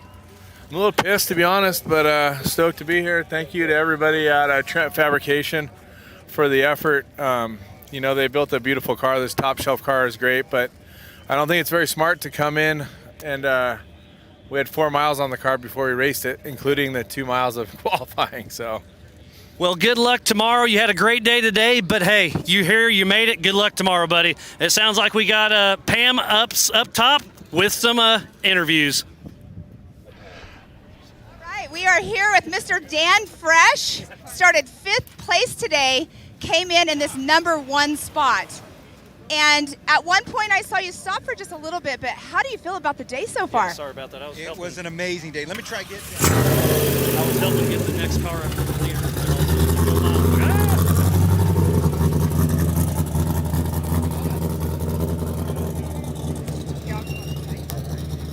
All right, how do you feel about today? It was an amazing day. You know what? I just couldn't be happier with the sponsors. I couldn't be happier with the course. It was such a brutal course. I've been racing this for the last 4 years, and I don't know. I always think I thought it got easier for a few years. This year, Dave threw something at us I just couldn't believe. Every time you turned and you got into the next rock trail, it was just worse and worse. And it seems like somebody's up there just moving all these boulders around. We had to carry so much momentum with this car today to keep it going over the rocks. It was just mind-blowing.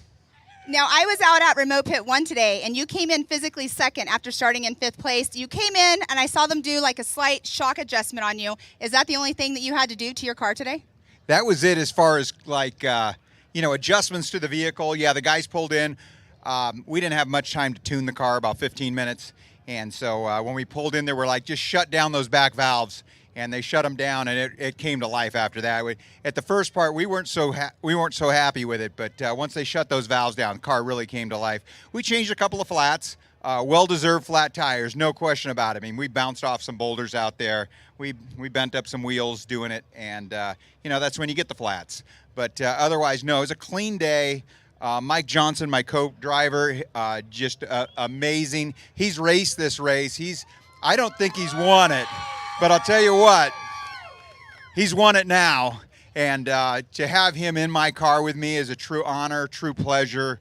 Consummate gentleman, and he works his ass off. He makes this car what it is, and without him, this wouldn't have happened. Well, this was a well-deserved win for you. And who do you have to thank for being up here today? Well, first off, I got to thank the good Lord Jesus Christ for keeping us safe, because I'll tell you what, this is not the safest sport in the world. We all know that, but yeah, he's always watching over us. So Adventure Off-Road, Vision Wheels, BFG Tires, JE Reel Drive Shafts, Fox Shocks for really smoothing out that desert for us, JE Reel Drive Shafts, Sparco, the Stony Transmissions. Could you think of anybody else, Mike? Tube Works differentials. That was a game changer for us. Those guys got us some new built aluminum high pinions for this thing. We were a little leery about running a high pinion, but not anymore. Well, you definitely showed what your car could do today. Congratulations for being up here. It's time to celebrate. Give it up for Mr. Dan Fresh.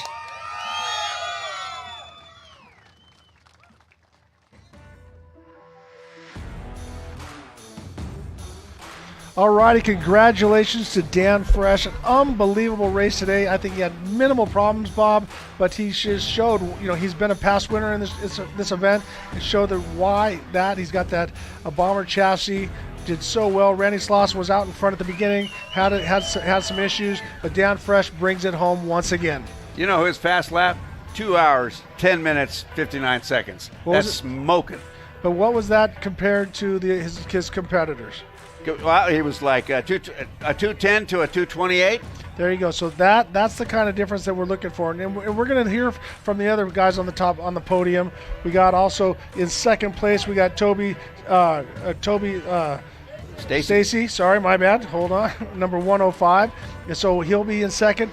I'm curious to hear what he went through.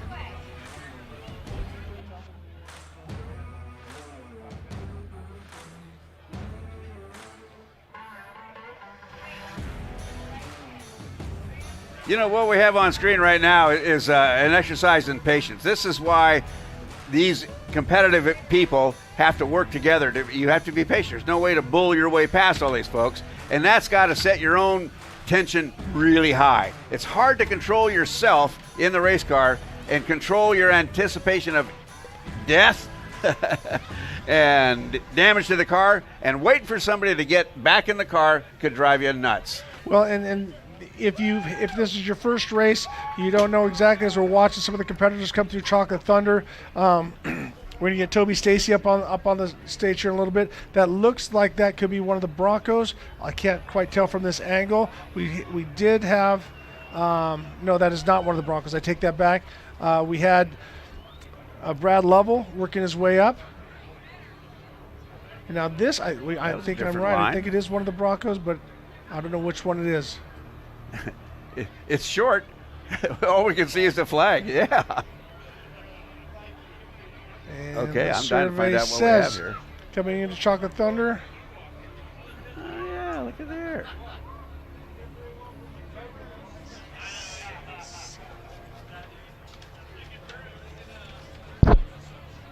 That is Kenneth Goodall as he works his way into Chocolate Thunder. Ricky, this is what I like. I mean, I know we're supposed to look at the race car. Look at the people. Look at them all out there. Well, and it's clear. The wind has come up a little bit, and so the drivers are able to, the dust to get blown to the left or to the right. Sometimes when it's blowing towards you, it really gives you a hard time. But as we're watching Kenneth Goodall work his way up Chocolate Thunder, a lot of guys have had to winch. Let's see if he can clean it. This is John Williams, maybe Nate driving right now, winching himself up in Outer Limits. This is a Jeep that they put together like in 1 month and qualified it pretty well. He's also running an air system on there that's kind of unique. It's an active air system that allows you to change the inflation on any given tire. You know, generally with CTIS, you're going to get like if the tire goes dead, you're going to have it all blow the air into the one that's dead. Here you can take and add air to the left front, remove air from the right rear, all inside with the joystick. Is that legal? It is today, boys. It is today, boys. Well, that's the thing. A lot of the military vehicles have that. You know, John was going to drive, but he had a horrible accident working on the car, big gash in his hand, and it's all wrapped up and things like that. So he's out of the car by now, I would expect. Wow, what do we have here? That's Lauren Healy, and right now we are with our second place finisher, Toby Stacy, number 105. Go ahead, Pam, take it away. All right, up here on stage, second place in our 4800 Brannick Legends class. You started 26th today, and now you're up here in second position. What was your strategy today? Go slow in the dust. That's all you could do. Well, did you have any unexpected stops that you did, or was it just a smooth sailing day? It was pretty smooth for the most part. Only one flat tire. Nitto really killed it this year, so thanks for that. Yeah, it was pretty awesome. So did you come out here do pre-running weeks in advance, or did you just come out here and just pre-run once? Or that laugh makes me think maybe you didn't pre-run. We probably saw about 40% of this whole course, so it was pretty rough. Do you think that was an advantage to not see the whole entire course? I don't think that would ever be an advantage. Yeah, it was a lot of backtracking, going, hey, there's the course over there. Better get back to it. Well, what was your least favorite part about the course then? The dust, yeah, for sure. No rock trails were your least favorite? I love rocks. Yeah. Well, there you go. Who do you have to thank for getting you up here in this number 2 spot? So, first off, team change order, Brett Harrell. He's the previous owner of this car, and he prepped it and offered pit support and offered all the support he could actually offer. So I really want to appreciate them and his whole crew. They're all out there. Woo! A little bit before the race, I had some U-joint issues in the axle, so I went down to Brian with Yukon and said, hey, you got any super joints for me? He said, heck yeah, here's some stickers too. So yeah. Well, awesome. Congratulations on the number 2 spot. It's time to celebrate. Got your check, got your trophy, and congratulations to Toby Stacy.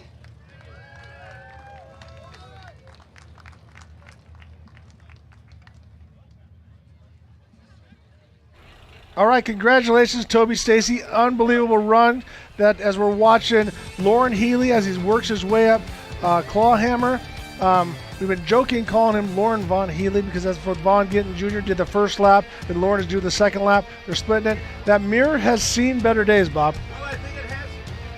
I think it has seen better days, but fortunately, it looks like you're going to be able to take it home. Seems to have a big wire attached. And it does help when you turn your microphone on before you start talking. I've done that about 15 times today. That's 2 for you, so I'm still winning on that. But once again, the Ford Broncos, V6, production vehicle. Now, obviously, that mirror head has been taking a beating, but I don't want to focus on that. I want to focus on he's working his way to the finish. I mean, a lot of these, in this kind of race, a finish is huge, especially in a vehicle that is brand new. I mean, they have tested it. Obviously, they've done a lot of work on it. Of course, but it's still a brand new vehicle. It is, and it's very much Ford factory stuff. This is not one of the bulletproof things that we can do if we figure out all the aftermarket stuff available.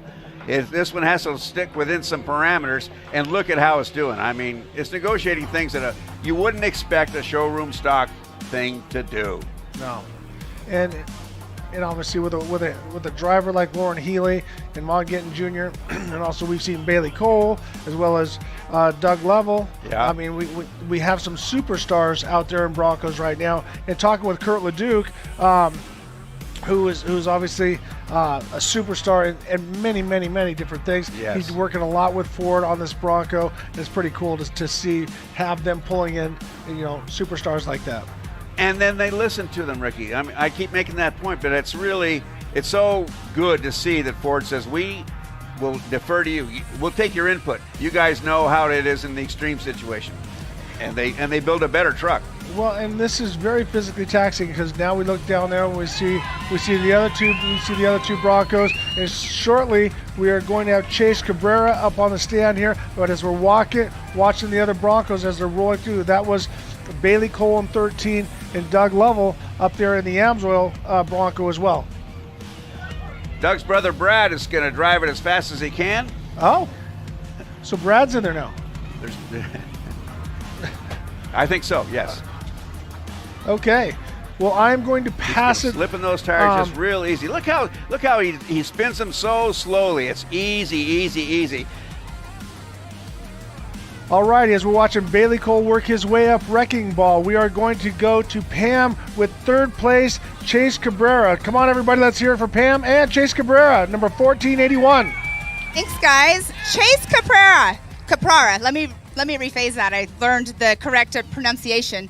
You started, I believe, 96th today, and you are the third car to come in. How does that make you feel? It makes me feel great. We had to eat a lot of dust at the start of the race, but we got around some cars and hit the rocks, and now we're here. So you're here, third place. What was your least favorite part about the course today? Last year I said the desert was a decent part, and this year it kind of sucked. It was really rough. Did you have a favorite rock venue that you went through? I did not. Whatever the shortest one was. There you go. Who do you have to thank for getting you up here on the box today? I've actually got a lot of people to thank. I want to start with my dad, Brian Caprara, my pit chief, Jimmy Johnson. Without those two guys, I wouldn't be here. And then I'd also like to thank the rest of my pit crew, my co-driver, Yokohama Tires. The tires, I got one flat today, and we hit some gnarly rocks, and they surprised the crap out of me. I'd like to thank Torco Fuel, let me see who else. Fox Shocks, Mastercraft Impact Racing, Spider Tracks, Trail Ready Wheels. Who else? I got Torco. Dynamic Motorsports, Johnny Rocha, and my co-driver. Well, you guys did amazing out there. I mean, 96th roughly is where you started. To be up here in third place, I'm super impressed. I'm sure everybody else is super impressed. Did that impress you as well? Yeah, kind of impressed me. I had no idea where I was the whole race. I thought I was still middle of the pack, but we were just patient the whole day and didn't really bump any cars or nothing. Just cruised by, and now we're here, so I'm happy. Awesome. Well, congratulations on your third place in the 4800 Brannick Legends class, Mr. Chase Caprara. Alrighty, an unbelievable run from 95th to 3rd. Unreal for Chase Caprara. You can see he's got that check from Dave Cole and Four Wheel Parts. But right now I want to bring you to the stage. Miles, you've had a badass day down on the pits. You've called a lot of stuff. But now I'm going to hand you over with Bob Bauer, and you guys are going to finish this race. So take care of him, buddy. Well, Ricky, always a pleasure. We'll see you in the morning, buddy. There's Brad Lovell coming down Wrecking Ball as we speak. It's been a wonderful day of racing for the Four Wheel Parts Every Man's Challenge. Brad, this is his third race in that Bronco. He hasn't lost a race yet. We'll see if he can pull it off or not.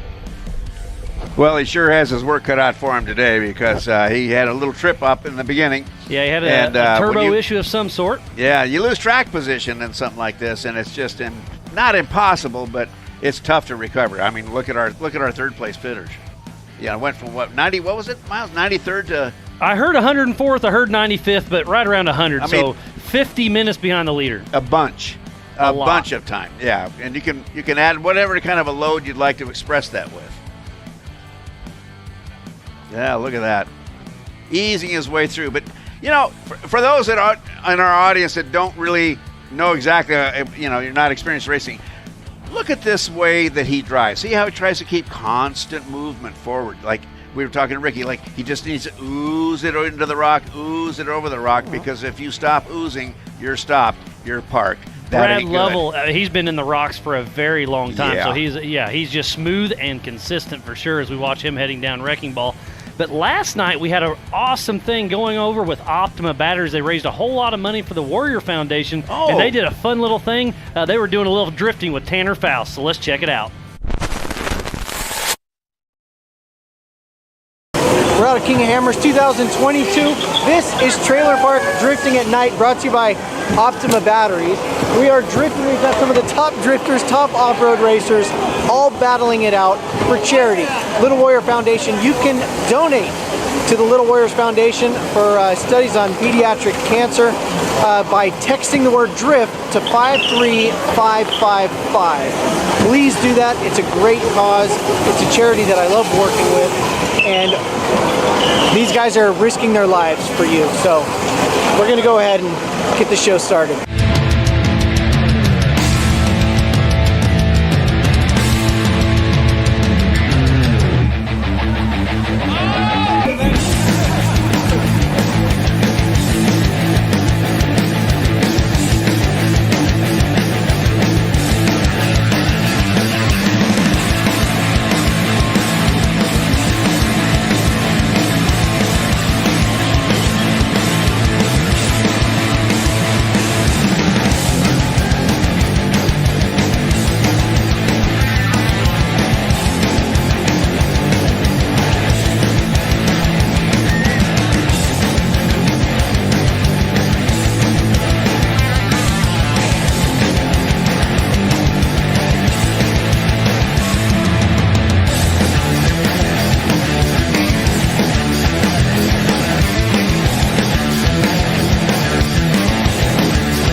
Welcome back, world. That was a lot of fun. I was able to attend for just a little bit last night, and it was a lot of fun watching some of the big names in the sport. I mean, Tanner Faust was there, Ricky Johnson and Ian Johnson were announcing it. I saw Vaughn Gittin Jr. out there drifting. Chris Paul Vardy actually won that thing. It was a lot of fun. Optima Batteries did a really good thing for charity, so a huge shout out to Optima Batteries.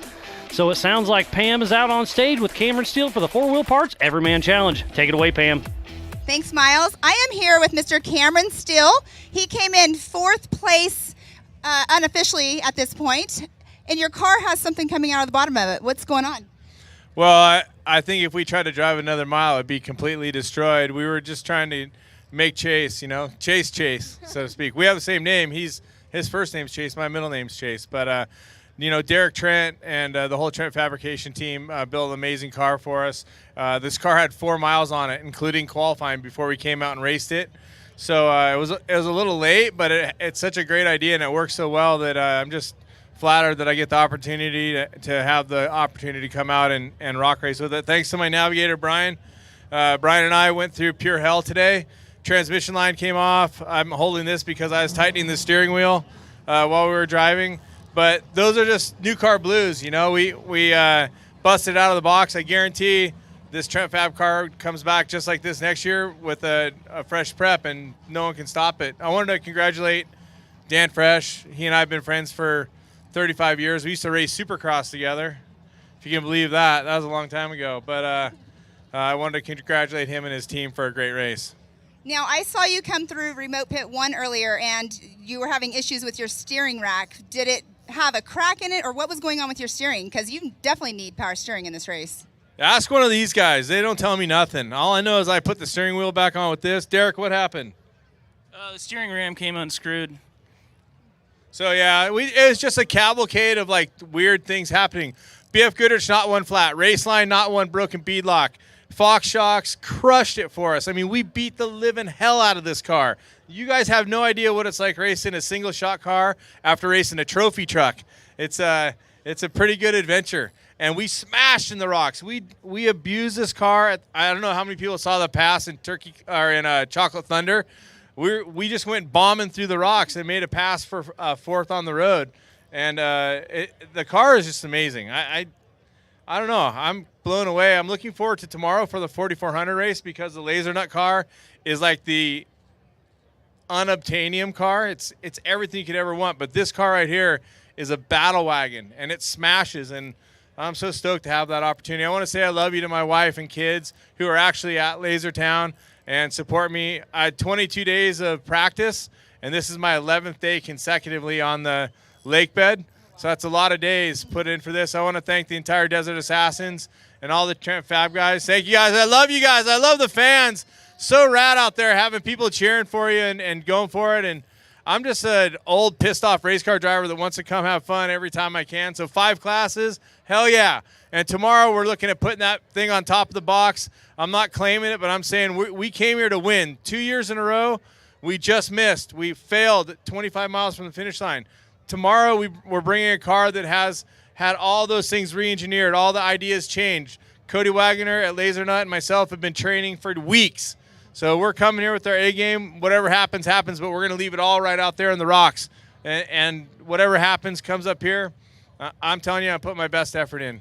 Well, good luck tomorrow. I hope to see you up here on the box with a 1, 2, or 3 finish, because you were saying you 2 years in a row 4th place for this, and you're not too happy about that. It's like taking your sister to the prom or something, man.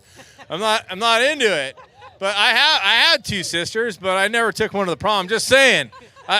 I want to take my wife to the dance with the trophy, damn it. Come on. Well, maybe tomorrow will be your day. No trophies for 4th place. There's no participation trophy at Hammers. You got to be a badass and you got to get it done. We didn't get it done. Tomorrow's another shot. Love you guys. Congratulations, Cameron Steele, on your unofficial 4th place. Back to you guys. Thank you, Pam, and congrats to Cameron Steele for a finish this week. It's been a wonderful week for the 4-Wheel Parts Everyman Challenge. And speaking about 4-wheel parts, I believe Dan Fresh gets that Boxo Tools toolbox given to him that they had wrapped in King of the Hammers apparel. And then also one of you fans will get one later on this week as well. So a huge shout out to 4-Wheel Parts. 4-Wheel Parts has been, to me, it's a heritage company. It's been around a long time. Yeah, I mean, I've been around, and we're all making jokes about it. And Ricky talks to me about the saber-toothed tigers I played with as a kid. But frankly, 4-Wheel Parts is a heritage name. They've been here for 4-wheelers for, I don't know how many years, probably 30 years. Yeah, no, they've been around a very long time. They've got over $100,000 in inventory here on the lake bed, and if they don't have it here, they'll have it here for you tomorrow. No extra charge? No extra charge. That's a pretty good deal. That's, when you've been saving to shop for something, you got to look for these opportunities to go ahead and do it now. Why? Because you'll probably never get it for less at a better situation. I tell you what. I mean, stuff's expensive, so if you can save when you can, do it. If you got some dead presidents in your pocket that you're looking to put to work, that might be a good way to do it. As we're watching Brad Lovell in your top left and Joe Gatlin in your bottom right.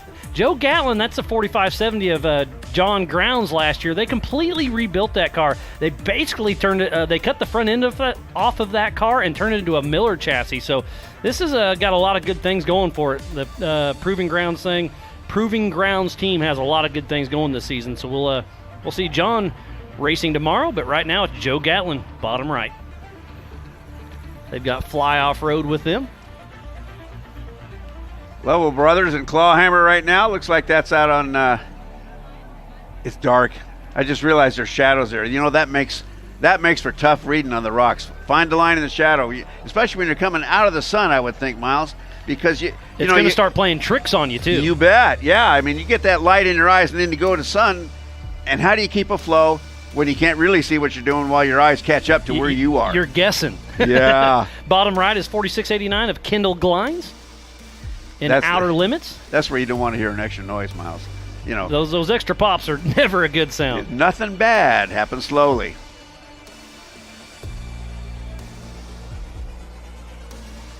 Again, please do your part with treadlightly.org. We've been working with them side by side all week long, doing some extra cleaning.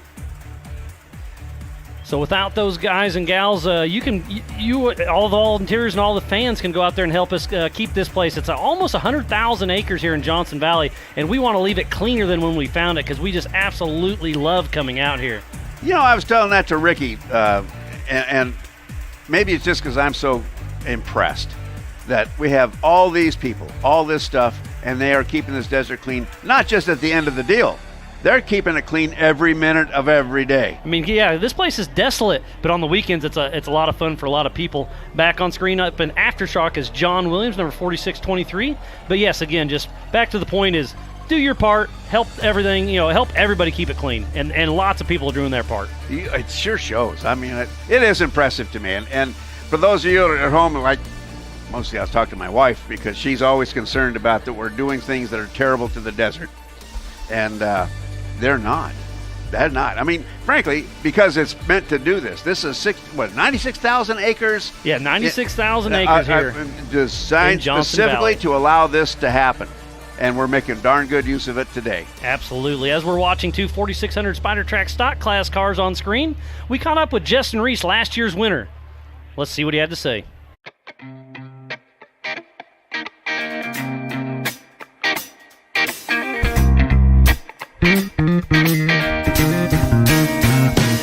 I'm a wildland firefighter. So I was on a hot shot crew.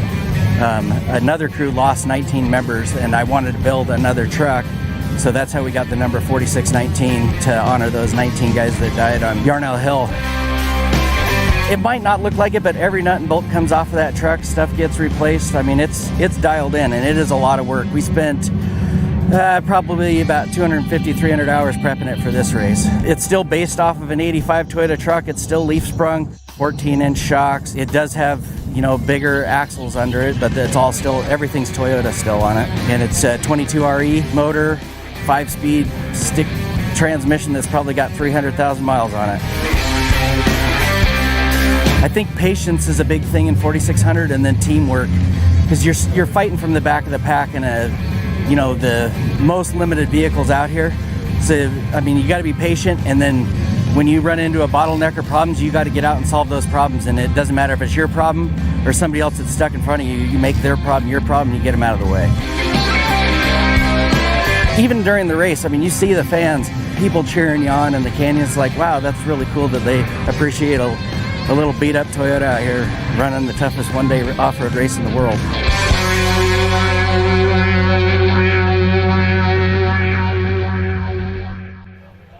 Well, thank you, Justin, and talk about the Everyman Challenge. He is one of the average Joes out there. As we're watching Vaughn Gittin Jr., driven by Lauren Healy, he may be our next vehicle in here into Hammertown. And if he can beat all of these in a stock Bronco, that is absolutely impressive with Ford Performance. Boy, they have to be happy about this. We were talking after qualifying, saying, man, maybe they ought to get their press releases out now, before the flag drops, because at least you get a little bit out of it. But absolutely, they are doing a magnificent job, these Broncos. And speaking about Bronco, there's Bailey Cole and Clawhammer, another Ford Performance factory driver. Great to see all the Broncos running strong today for the 4-Wheel Parts Everyman Challenge. So Vaughn Gittin Jr. started the race, and now Lauren Healy will end it. Remember, you do have to driver record either has to start or finish the race, unless there's a medical issue of some sort or whatnot. But which makes sense. It's looking good.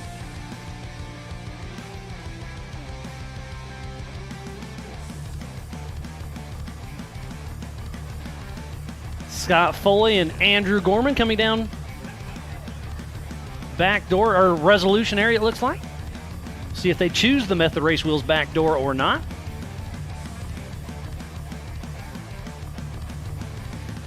Bailey Cole still pushing strong, number 13. As we switch back to Vaughn and Lauren, Team Funhaver. These Broncos have really came out in a huge way. They debuted these last year here at King of the Hammers, and to see them racing and doing well, it's absolutely amazing.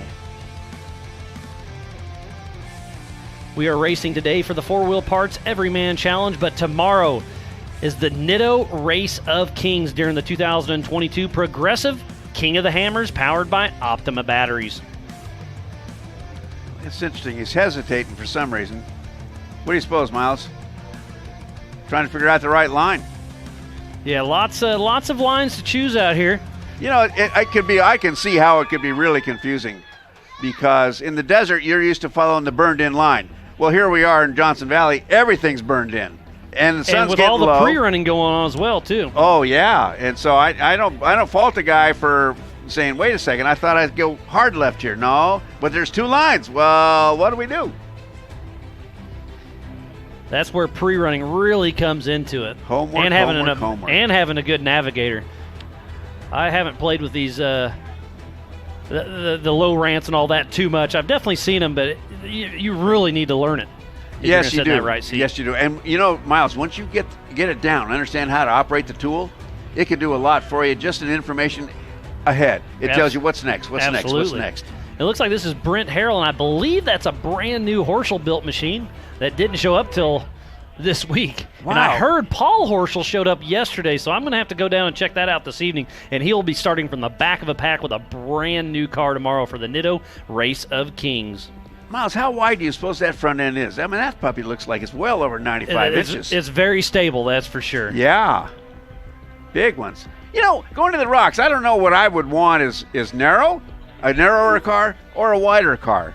What are the trade-offs for something like that? Well, I mean, being quick and nimble or being stable. I mean, it's advantages. Obviously, yesterday they were a lot skinnier in the Can-Am UTV race, and they did great. But on some of the bigger obstacles, it's just not as stable. Got it.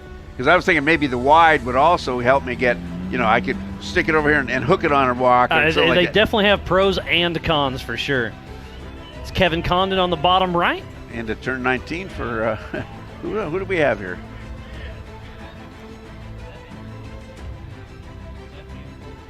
I believe that is Andrew Gorman coming around the Can-Am Talladega. Again, a huge shout out to him and his whole team. They've helped us do a lot of branding throughout the last couple of weeks, and he's been printing stuff left and right for us. So a huge shout out to Andrew Gorman as he comes over the Yukon launch and grabbing the checkered flag. This should be unofficially 5th position for Andrew Gorman. Think he's glad it's over? I think he had a great time. Yeah. I know when you're racing, you're having fun, but when you can see the finish line, there's probably a sigh of relief for sure. Well, you know what the relief is, Miles? All those noises I was hearing, all that clacking and clicking and squealing and things like that were not a problem, apparently. Yeah, well, you just heard Cameron Steele say that same thing. He didn't know if this car would have made it another couple miles. Yeah. 'Cause it was definitely beat. I was told the idea is to come into the finish line 3 feet past the line. It's supposed to fall totally apart. That's how you use up a whole race car. I think it's a little radical in my mind. That was Alex McNeil, number 4675, in Aftershock.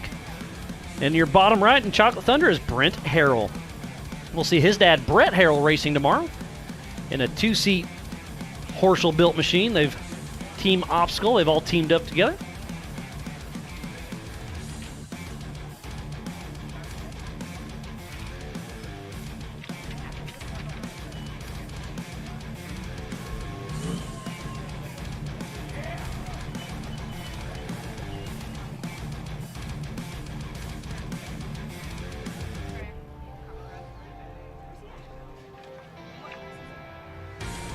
Brent Harrell making quick work up Chocolate Thunder. And on our top left in Claw, that I believe is John Matthews in the 4500 Yukon Gear and Axle Modified class. And Josh Atterbury, bottom right. So still lots of cars out on course. We started with roughly 140 cars, and the attrition has definitely set in. And I'm looking we had that 2-car shot right there. And I'm trying to think what it's like to be in the second car. And I'm trying as hard as I can. I'm all the way up to 15 miles an hour. Yeah, and I can't seem to pull in on this guy because he's doing 15 and a half. Yeah, so I went pre-running with Jaron Gunter over Thanksgiving. It was an amazing experience. And we're cruising through some of these hard rock trails. I'm like, so how far off race pace is this? He's like, this is very close. And I was kind of surprised by that. I figured you really have to bomb through there. But it's so technical. If you bomb through there, you're going to break something. Yeah. There's a lot of resistance. Physics is a hard thing to overcome. And exactly what you just said. It was like, he said, you can see somebody up there that's a few hundred yards away, but you can't let that get in your head because a few hundred yards can mean 10 minutes. Yeah, and that's maybe where a co-driver really comes in to get his driver back in the game, because it's got to be tempting, Miles, to look up there ahead and say, I want to get this guy, like dust is an aphrodisiac. Well, if you can't make time on him, you can't make time on him, but it's got to go crazy. If you're looking too much way up ahead, you're going to hit something. That's where a co-driver says, hey, let's get our eyes back on what's in front of us. And it looks like Spooners is starting to get a little bit of traffic in it as everybody's hooting and hollering here at the stage for Andrew Gorman as he pulls up. So we'll get Pam up there here in just a moment.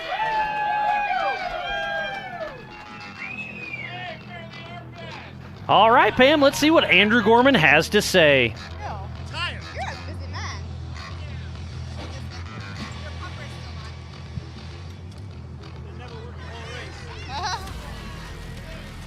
All right, I'm up here on stage with Mr. Andrew Gorman. He is unofficially 5th in the 4800 Brannick Legends class. You started 19th today. Now you're up here unofficially 5th. How was your day? Long, painful, but a lot of fun. Did you have any issues out there, or was everything pretty much smooth sailing? No, it was horrible and everything was rough and we broke a lot of stuff and I'm leaking things. And I think I got a rib and a pinky that are broken, but... Well, that's not good. No, well, I'll feel it tomorrow. There you go. So what was your favorite part about the race course today? Standing right here. The finish line. Yeah, absolutely.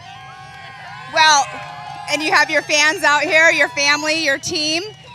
Who do you have to thank for getting you up here on this unofficially 5th place? Well, absolutely Chris Corbett and Nitto Tire. Not one flat today. Everything was fantastic. Race line wheels, no bent wheels, no broken wheels. We were fantastic. I want to thank my company, Lithographics, for giving us the support. I want to thank this guy right here, John Duckworth, my co-driver, former King right there, UTV driver. Jesse Lee, wherever he is, for prepping the car. That guy. He put that together for us over the last few months. I don't think he's seen his wife or kids since he started, but maybe you'll get to party with him tonight. Who we got? We got a whole bunch of pit crew guys. We got Dean, we got Bubba over there, we got Brad, we got Brent. I'm so stoked I can't remember everybody's name, but I'm going to buy them all a beer next week. Well, congratulations, unofficially 5th up here at the 4 Wheel Parts Everyman Challenge. Congratulations, and it's time to celebrate. It certainly is. Thank you very much. Back to you guys. Thank you, Pam, and congrats, Andrew Gorman, for making another finish here at the 4 Wheel Parts Everyman Challenge. He's in that 4800 Brannick Motorsports Legends class, and that's the 4817.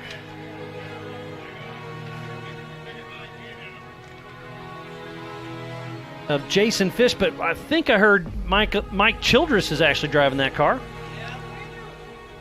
Mikey Childress knows his way around the desert.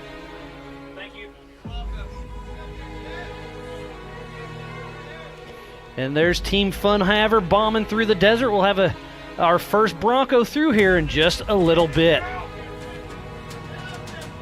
Mikey Childress, I know he's got a lot of desert background. I don't think he has a lot of rock background, so this is going to be an eye-opening experience for him for sure. And I bet his eyes are wide open right now.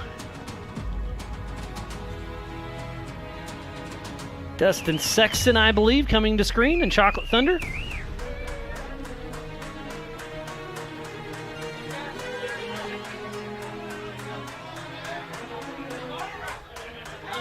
Well, they're close, but, it'd be interesting to see how long it takes the guy behind to catch this guy in front. I can't see numbers, so I don't have a clue who they are. And I believe Scott Foley and Derek Summers have also crossed the finish line. They are all part of the 4800 Brannick Motorsports Legends class thus far.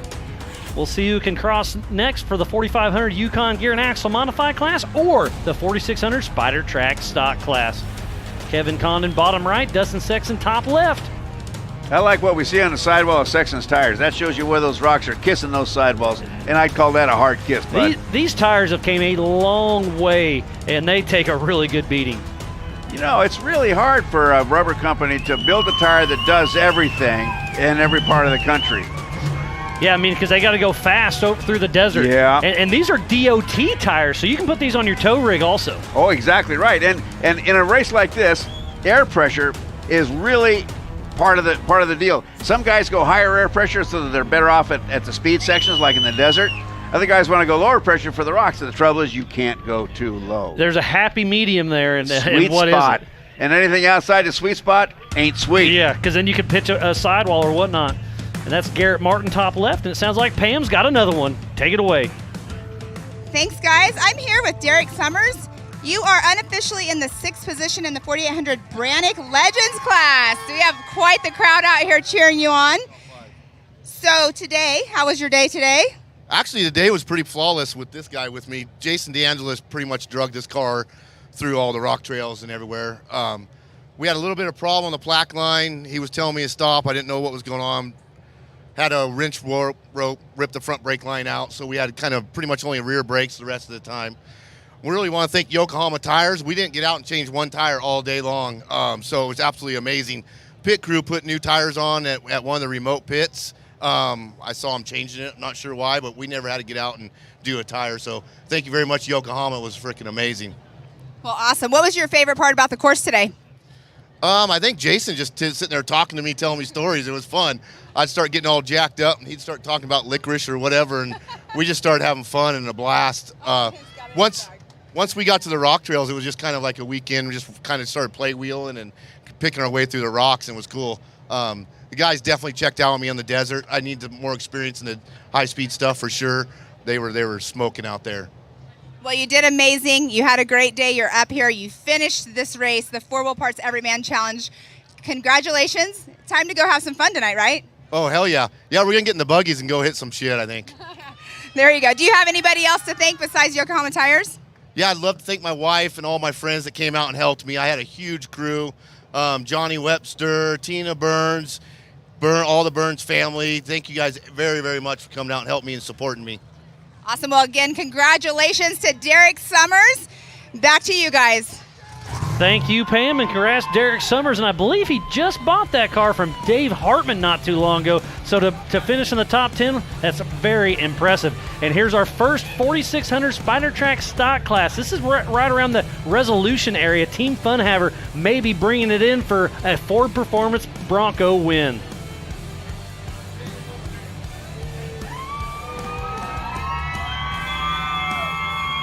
This is great, Miles. We're surrounded by a whole bunch of really happy people.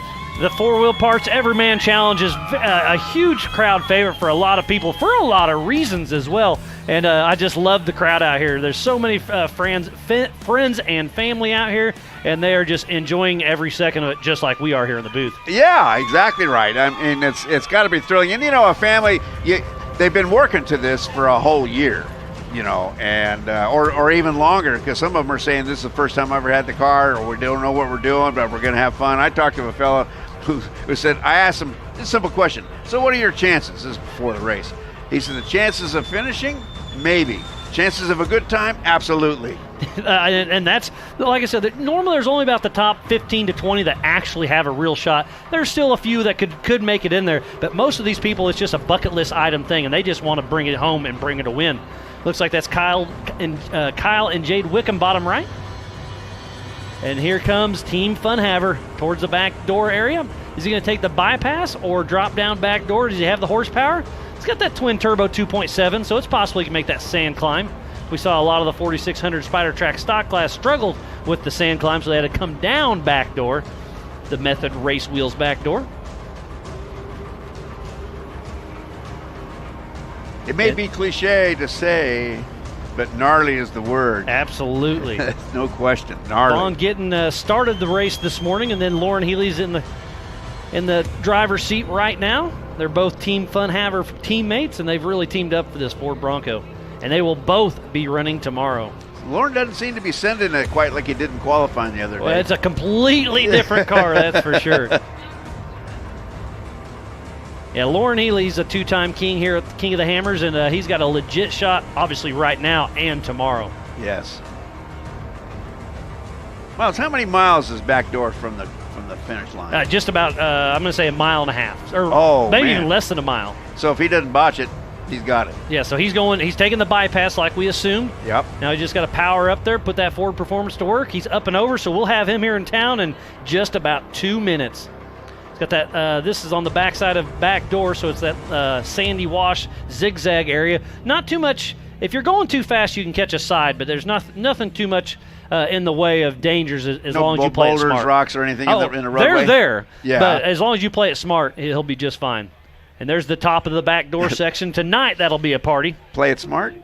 For race drivers? With the helmet on, you never know. Yeah, I know. But Lauren Healy is a true professional, so I'm sure he'll be bringing it in here very, very shortly. Yeah.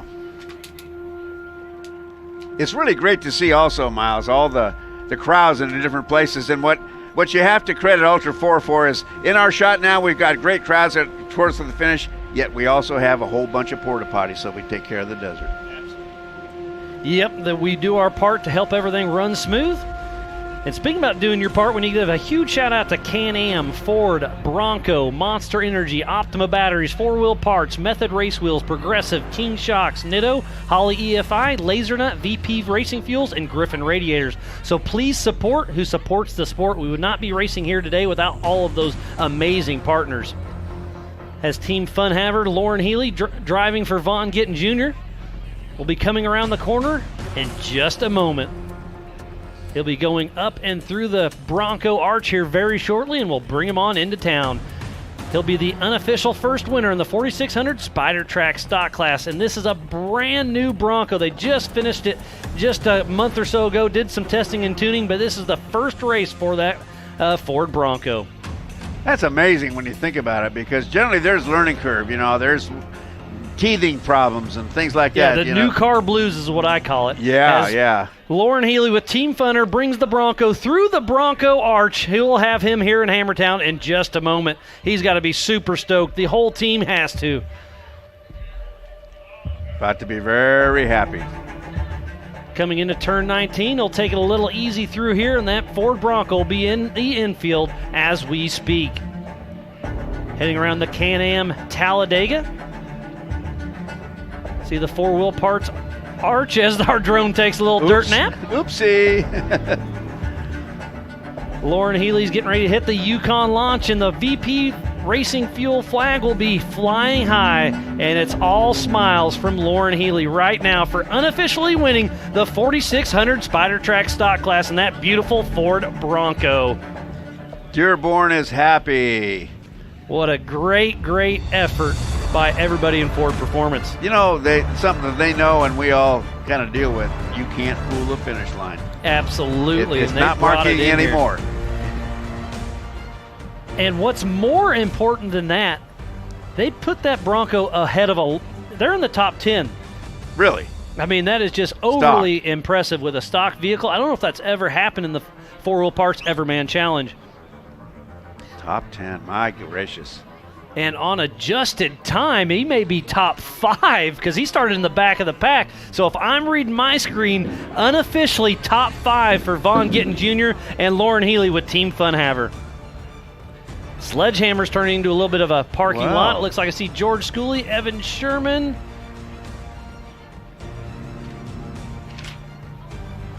Benjamin Miller. This is awesome. This stuff, Miles, this is stuff, because I'm a desert guy, I've never seen. The stock class was able to bypass Sledge, so they had a little bit of advantage there, but still, regardless, taking a 35-inch DOT tire through all these hammer trails, absolutely amazing. And viewers, take a look at that right rear tire. You look at the black part and the white part. It the shows white you part how much hasn't been side scuffed. bite has been getting. Yep. Yeah, they used the whole tire to get through the rocks. Benjamin Miller using that Jimmy's chassis. You can see how steep that actually was as Lauren Healy's bringing that Ford Bronco. We'll have him up on stage here very soon. And I love the number 2567 because Vaughn Gittin is number 25, Lauren Healy's number 67. So you merge them together, 2567. Way cool. As Lauren Healy, look, one of the biggest smiles in our sport, and he is super pumped to be here. And he is definitely a fan favorite, so I assume the crowd's going to love pulling that Ford Bronco up on the stage. As we see another Ford Bronco. Is that Bailey? That is Brad Lovell. Lovell? In the hero shot, so he's probably roughly 20-25 minutes away from Hammertown, so we'll have our second Ford Bronco in here in just a little bit. And where is Bailey Cole? Can it be a 1-2-3 for Ford Performance? Well, time will tell.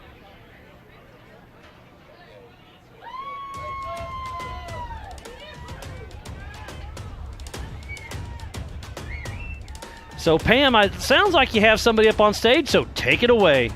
Yes, I do. We have Mr. Scott Foley up here. Hello. Sitting here chatting for a few minutes. You had a good day. Any issues?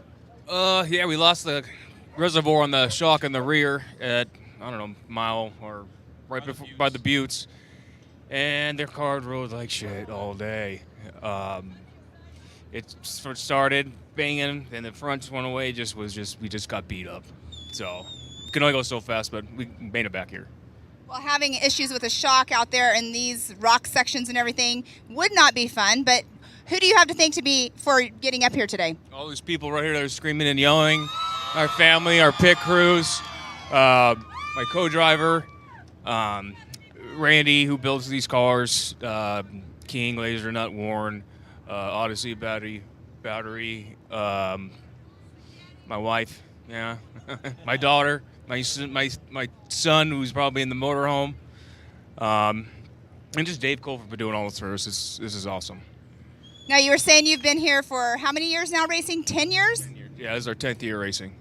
So what do you think about this course this year? Because a lot of people are saying this course is one of the roughest ones they've raced on. People that have been here multiple years like you. Ask him that question. Yeah, it's the roughest by a lot, and they actually put some pretty hard rocks in it this year. We haven't had good rocks in a while in this class. Coming down Sledge was no joke.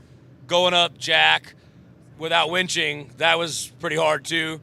But he did it. You know, we only had to tug a winch one little time.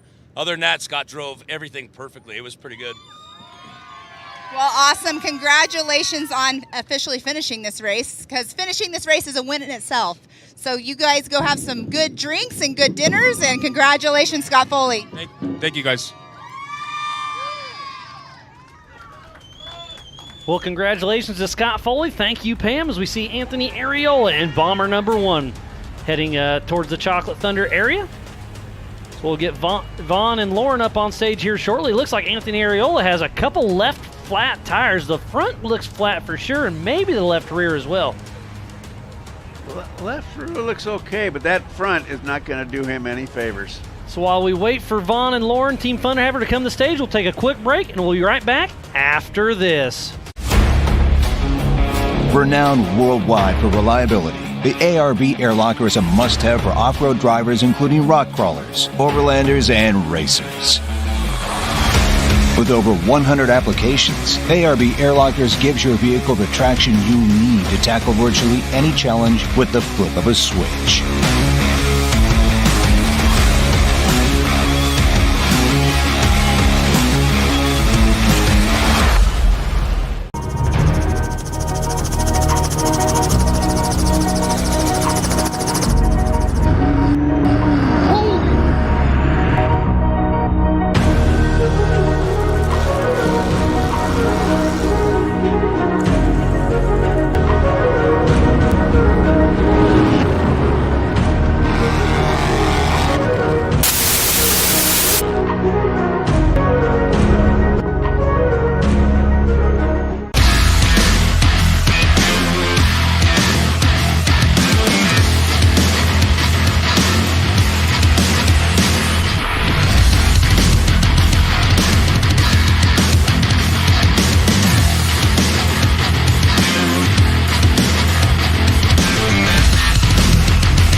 PCI Race Radios, the leader in off-road communications since 1972.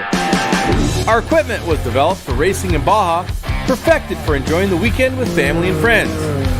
Stay in touch with our track stereo intercoms, two-way radios, satellite communications, helmets and headsets. Find new adventures with GPS. Breathe clean air with Race Air Fresh Air Systems. PCI has the highest quality communications, navigation, and safety equipment, backed by the best support in the industry. Find us at hundreds of events each year, supporting our equipment on site and providing the PCI Weatherman Relay.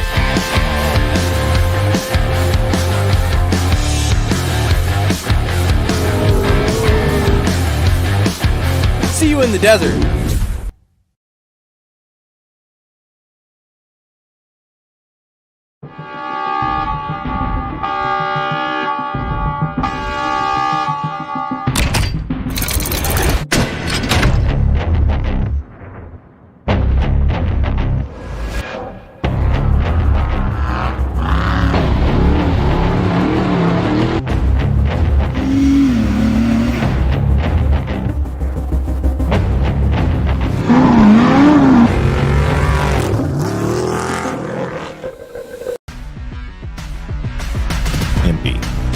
Tradition of performance. For over 60 years, a brand synonymous with VWs. Known around the world for quality, speed, and innovation.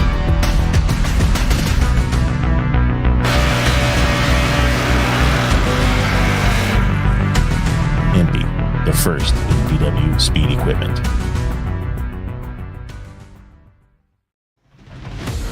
Rocks, sand, heat. Life off-road is tough. We wouldn't have it any other way. If AMSOIL products are designed for this kind of punishment, think about what they can do for your daily driver. Upgrade to AMSOIL protection today and get fast free shipping from AMSOIL.com.